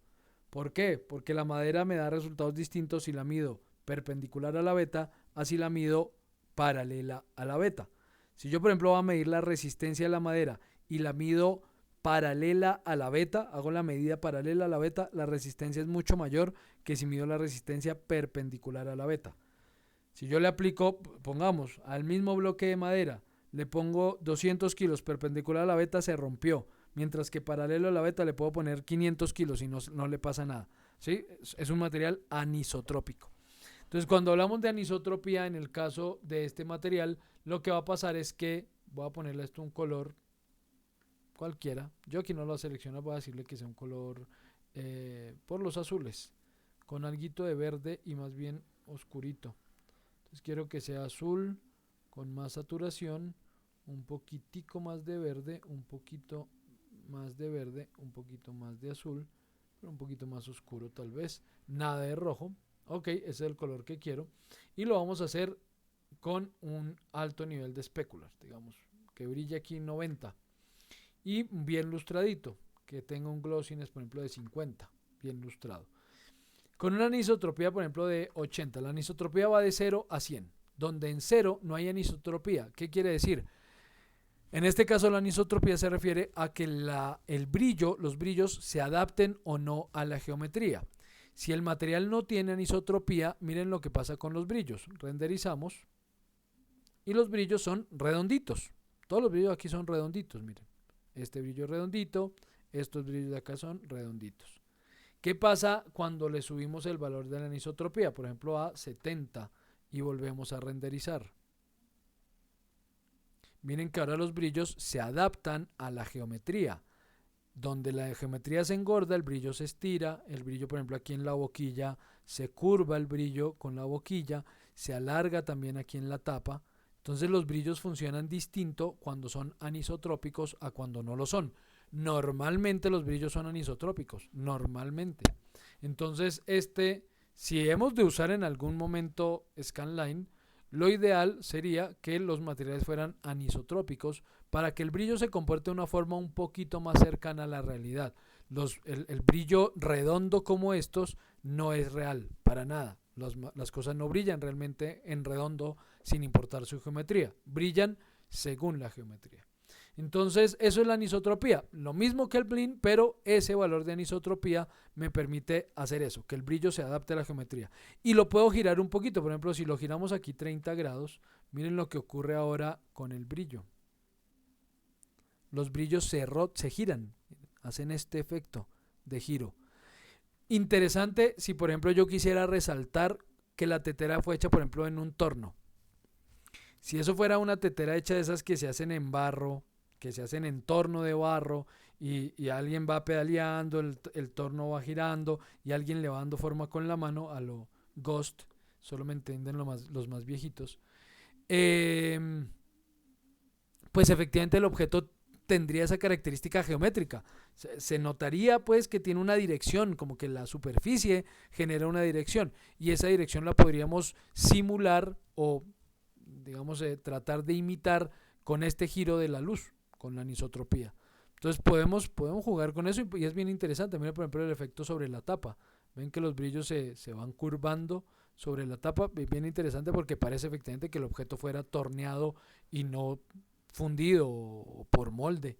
Yo voy a dejarle aquí una pequeña orientación de 10 grados solamente para que sí gire un poquito, pero no sea excesivo el tema. Sí, miren, giran un poquito. Me parece interesante. Listo. ¿Qué es esto de diffuse level? Pues que me permite llevar ese color. Yo no sé realmente para qué apareció ese diffuse level porque no tiene mucho sentido para mí. Esto lo que hace es llevar el color a negro o al color que puse. Si yo pongo el diffuse level en 0, el color se vuelve negro. ¿Sí? El color del material se vuelve negro. Eso es diffuse level 0, se vuelve negro. Y si llevo el diffuse level a 100, pues toma el color que le di al diffuse level, al diffuse. ¿Sí? El azul que le di. Y se puede subir, creo que esto se puede subir por ejemplo a 1000, no, a 400. Y enciende el color, es como si le pusiera más luz. Pero pues digo yo que no le veo mucho sentido. ¿Por qué? Porque si yo quiero cambiar el color, pues yo le cambio el color del diffuse y ya. No veo la necesidad de hacer esto. De pronto por alguna animación o algo así, puede que, ¿no? Que yo quiero que se vea como si el material se encendiera y luego se opacara y, ¿no? Para simular, qué sé yo, un objeto que está titilando, parpadeando. No sé. Puede que ahí resulte útil ese diffuse level. Yo no le encuentro utilidad. Bueno, insisto siempre, ¿no? Además porque yo no uso estos materiales, entonces pues obviamente pues nunca he animado con ellos y cosas así, pero, o bueno, nunca no, desde que uso otros motores de render, porque obviamente hace 20 años era la única opción que teníamos y claro que animábamos con él, pero ya hace muchos años que no. Y la opacidad me permite hacer el objeto medio transparente. Te voy a poner esto, por ejemplo, opacidad de 50 y al renderizar, miren lo que ocurre, que se vuelven transparentes los objetos. Pero esto no es la forma de simular un vidrio, para nada. El objeto se vuelve transparente, pero es más efecto fantasma que efecto vidrio. Porque para que una cosa se vea de vidrio tiene que tener dos características. No solo la transparencia, sino también la refracción de la luz. Y ya luego les hablaré de qué es la refracción, ese sí lo dejo para la otra semana. Por hoy no la voy a explicar, pero entonces esto no se ve como vidrio porque no refracta la luz. Deja que pase, se vuelve transparente, pero no refracta, no simula efectivamente lo que haría un vidrio. Entonces la opacidad va de 0 a 100, donde 100 es totalmente visible, totalmente opaco, y 0 es totalmente invisible. Yo lo puedo dejar efectivamente en 0 y generar efectos fantasmagóricos, donde hay unas sombras y hay como unos brillitos, pero no se ve nada más, miren. Hay como unos brillos, pero ya no se ve nada, porque el objeto pues no se ve. El material, no el objeto, sino el material no se ve, pero sí se ven los brillos que genera. Listo. Pero bueno, un efecto interesante también si yo de pronto quiero hacer eso, un efecto fantasma o qué sé yo, una cosa ahí rara. Puede ser. Ese es el anisotrópico. Ya vienen otros que son muy parecidos. Por ejemplo, el metal sí brilla muy diferente. El metal es muy básico. Diffuse no tiene color de specular. Specular level y glossiness no tiene suavizado ni ninguna de esas otras cosas. Y opacidad. Ah, bueno, y la autoiluminación tampoco se las mostré ahorita. Con nosotros se las muestro. Entonces el tema con el metal es que a pesar de que los parámetros son los mismos, yo por ejemplo que voy a hacer un cobre, voy a poner esto rojo, un poquito más naranja y ya. Resulta que aquí el brillo se contrasta mucho con el área en la que no brilla. Entonces miren que al renderizar ahora, démosle el azulito que le está... No, mentira, dejémosle el naranja para que veamos la diferencia entre un naranja plástico a un naranja metalizado. Miren, este es el naranja metalizado, este es el naranja plástico. ¿Sí? El contraste entre las zonas no iluminadas y las zonas de brillo es mucho más alto que el contraste en los plásticos. Miren, este es el contraste en el plástico, este es el contraste en el metal. Y si aumentamos esto, porque le damos más lustre, vamos a hacer ese contraste elevadísimo. Miren, ahí está. Es el mismo naranja, pero uno metálico y el otro plástico. Entonces vean cómo el contraste se eleva sustancialmente. Eso es el efecto del material metalizado. Básicamente permite eso, pero para nada es un material PBR, repito, ¿no? Para nada es un material físicamente correcto. Solo que ese cambio de tono entre brillo y no brillo, pues permite dar esa apariencia que sí efectivamente se ve metalizada. Y si el glossiness es muy bajito, pues el tema es que genera es más un efecto como satinado, como que también hay alto contraste, pero miren, hay como más como un efecto de un terciopelo, una cosa así, donde el contraste es fuerte, pero no se nota un brillo realmente, entonces es un efecto ahí raro de material. Sí, es como una tela satinada o algo así. Bueno, listo. Ok, dejemos este entonces como metal, pero dejémoslo en un metal azulito. El azul que le había dado antes. Más por acá. Ok, listo. Bien. Entonces dejemos las teteras de... Voy a poner aquí azul metalizado. Azul metalizado. Ok. Último material para mostrarles ya la última opción para cerrar ya la sesión de hoy. Entonces asignémosle este material a estas dos teteras de atrás. A esta y a esta otra. Listo. A esas dos teteras. Y este lo vamos a poner en, bueno, metálico. Multilayer es dos capas de anisotrópico. Entonces yo puedo decir, por ejemplo, quiero unos brillos muy concentrados, fuertes, con mucho glossiness, cero anisotropía y que vayan, por ejemplo, digamos que este color sea, este material sea, ya tenemos naranjas y azules, vámonos hacia los verdes encendidos. Ok, por ejemplo, este verde puede ser algo así, verde limón. Y lo hago con un brillo no tan verde, digamos, sí verdoso, pero clarito, muy concentrado y un brillo anisotrópico, no, hagámoslo un poquito más oscuro, un poquito más verde, ok, y unos colores blancos, blancos, no tan elevados, más lustraditos, pero con alto nivel de anisotropía y juego con los dos brillos. Entonces veamos qué ocurre, rendericemos, pero ahora rendericemos otra región. La región a renderizar es ahora esta región. Listo. Renderizamos. Entonces miren que se generan los dos brillos. Tengo brillos puntuales, como este brillo que aparece aquí en la tapita, este brillo, por aquí hay un brillito en la boquilla, hay un brillo aquí redondo muy tenue, pero aparecen los brillos concentrados que generan isotrópico, que son estas deformaciones. Este puede ser un material interesante, porque no me quedo ni con el uno ni con el otro específicamente, sino que juego con una mezcla de los dos, del brillo redondito que genera el material Blin o bueno, cualquiera de esos shader, y juego con el anisotrópico que, como les dije, es un poco más cercano a la realidad. Sin ser ninguno altamente realista, se parece un poco más a lo que realmente pasaría en el material. Entonces este material multicapa es interesante. Tenemos por último el Oren Nayar Blin, que es el mismo Blin, yo no sé, bueno, es el mismo Blin pero con diffuse level. Sí, pero es el mismo Blin con diffuse level. Y la rugosidad, otra cosa que lo que hace es cambiar el color y lo pone como más opaco, más encendido. Entonces, por ejemplo, si ponemos esto rojo, rojo y le ponemos rugosidad, miren que le quita brillo.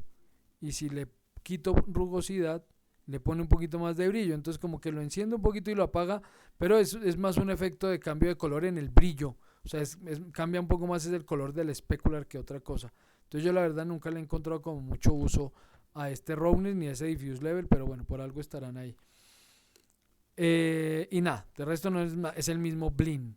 Funk es el mismo Blin, pero cambia en la forma en la que brilla, la forma de los brillos. Es un poco más amplia en el Funk que en el Blin. En el material Blin o en el Shader Blin, porque esto que estoy cambiando no es un material sino un Shader. En el Shader Blin los brillos se concentran un poquito más, en el Funk son un poco más dispersos. Strauss es el material más simple de todo, solo tiene un colorcito, ok, y a medida que lo voy ilustrando se va haciendo más brillante. Pare de contar, no tiene más. Y lo puedo metalizar para aumentar el contraste entre brillo y no brillo. Lo puedo ir metalizando y ya. Y le puedo jugar con la opacidad si quiero hacerlo un poquito transparentoso. Ya, eso es todo. Lo último que falta, voy a dejar este en multilayer. Lo último que falta ver de estos materiales es, pero ese lo vamos a ver con este naranja, doble clic, es estas cuatro opciones que aparecen aquí. Wire. Cuando activamos Wire, malla, resulta que el objeto se va a ver como si fuera la malla del modelo y ya no se va a ver lleno. Si activamos esa opción Wire, mire cómo se ven los objetos. Entonces, ¿de qué depende la mallita? De dos cosas. Uno, de la densidad de la malla del modelo 3D y dos, de un valor que aparece cuando activamos ese Wire. Por aquí hay un parámetro, bueno, no es que aparezca cuando lo activamos, sino que se ve cuando lo activamos, que está aquí en los parámetros extendidos y dice size del wire. Entonces yo puedo bajar ese size a 0,1 y entonces vamos a ver una malla 0, o 0 punto, no sé, 0, miren que es una malla mucho más delgadita. O la puedo hacer mucho más gordita. Entonces le digo que ese size de la malla sea por ejemplo de 2. Y entonces vemos una malla mucho más densa, mucho más gruesa. Entonces depende de esos dos valores. Eso es wire, que el objeto se vea como malla. Two-sided. Resulta que hasta ahora, no, tal vez no sé si lo habían notado, resulta que cuando renderizamos vemos a través de las teteras. Miren lo que pasa aquí con la tetera verde. Si ven que veo allá un pedacito de la tetera rosada, miren esta tetera metálica. Si ven que a través de la tapa, por dentro de la tetera, veo a través de ella. Y es porque este motor de render Scanline, para ahorrar tiempo y renderizar muy rápido, no calcula los dos lados de la malla, de las mallas, calcula uno solo. Cuando tenemos una caja, pues con la caja no tiene problema porque es que la caja es cerrada. Entonces si él calcula solo las caras de fuera de la caja, pues bien, no hay lío, nunca voy a ver las de adentro, es una caja cerrada. Pero un objeto como por ejemplo estas teteras, resulta que esas teteras son superficies y no están cerradas por dentro. Al no estar cerradas por dentro, veo la parte de adentro de la malla. Y al ver la parte de adentro de la malla y el material no considerarla, o el motor de render no considerarla, pues no renderiza nada. Resultado, se ve a través de ella. Por eso parece que vemos a través de las teteras, que es invisible la tetera por dentro. Y con todas pasa, miren, veo a través de todas las teteritas. ¿Qué pasa entonces cuando activamos el two-sided? Que eso ya no ocurre. Él ahora sí renderiza la parte de adentro de la malla. Entonces miren cómo se ve la tetera por dentro. ¿Sí? En los dos casos, en las dos teteras naranjas, ya no veo a través de ella.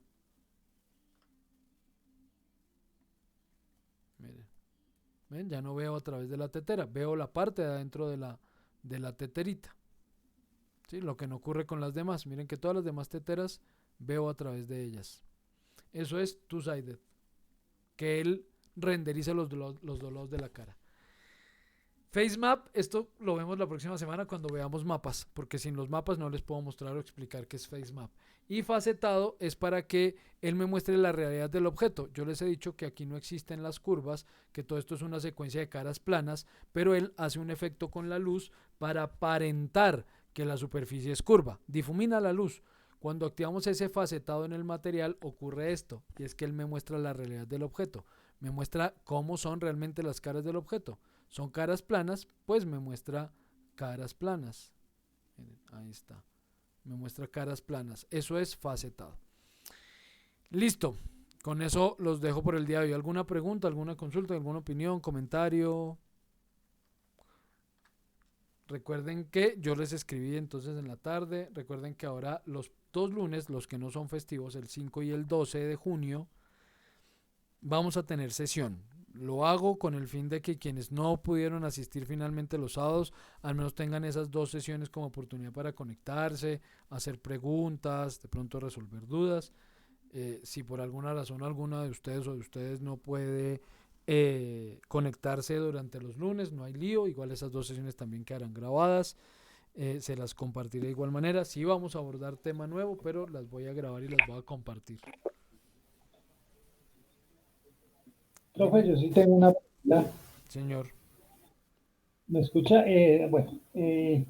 Cuando yo tengo un material, ¿lo puedo guardar en una biblioteca directamente para después utilizarlo? Sí, señor, el material se puede guardar en una librería. Yo puedo crear librerías de materiales. Todo esto es susceptible de ser guardado. ¿Sí? Todo aquí yo puedo guardarlo. Por aquí hay una opción de guardar librería. Bueno, no me acuerdo, por aquí está. Ahorita no me acuerdo porque con el motor, los materiales estándar, cambia un poquito el menú. Pero por ahí hay una opción que me permite guardar el material a una librería. Creo que get all. Ah, no. Put material. Bueno, ahorita me toca mirar dónde es que se guarda, se crea la librería. Por aquí hay un iconito que me permite crearla y guardar el material. Entonces yo puedo salvar el material a la librería. Bueno, no, la busco y con Scanline la busco porque no me acuerdo con Scanline dónde es que está. La busco y te digo, me acuerdas la próxima sesión, el próximo sábado. Este lunes no hay clase porque es festivo. Pero entonces el próximo sábado que nos encontremos, me acuerdas y te digo cómo se guarda porque, por aquí está la cosa. Ya me acordé. Es que con Scanline yo no puedo guardar materiales desde acá, sino que toca guardarlos es desde estas casillitas. Tú no guardas estas casillas. Entonces me toca enseñarles cómo trabajar en el modo Slate o cómo traer estos materiales a estos slots y guardar esto como librería de materiales. ¿Sí? Entonces yo les muestro eso, pero se los muestro el próximo sábado. Pero sí se pueden guardar, hacer mi propia librería de materiales es posible. ¿Alguna otra pregunta?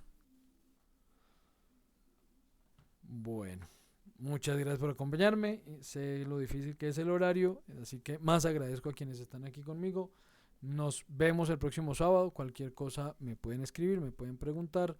Y nada, el próximo sábado a las 8 nos encontramos y el siguiente lunes 5 de junio también a las 8 nos encontramos.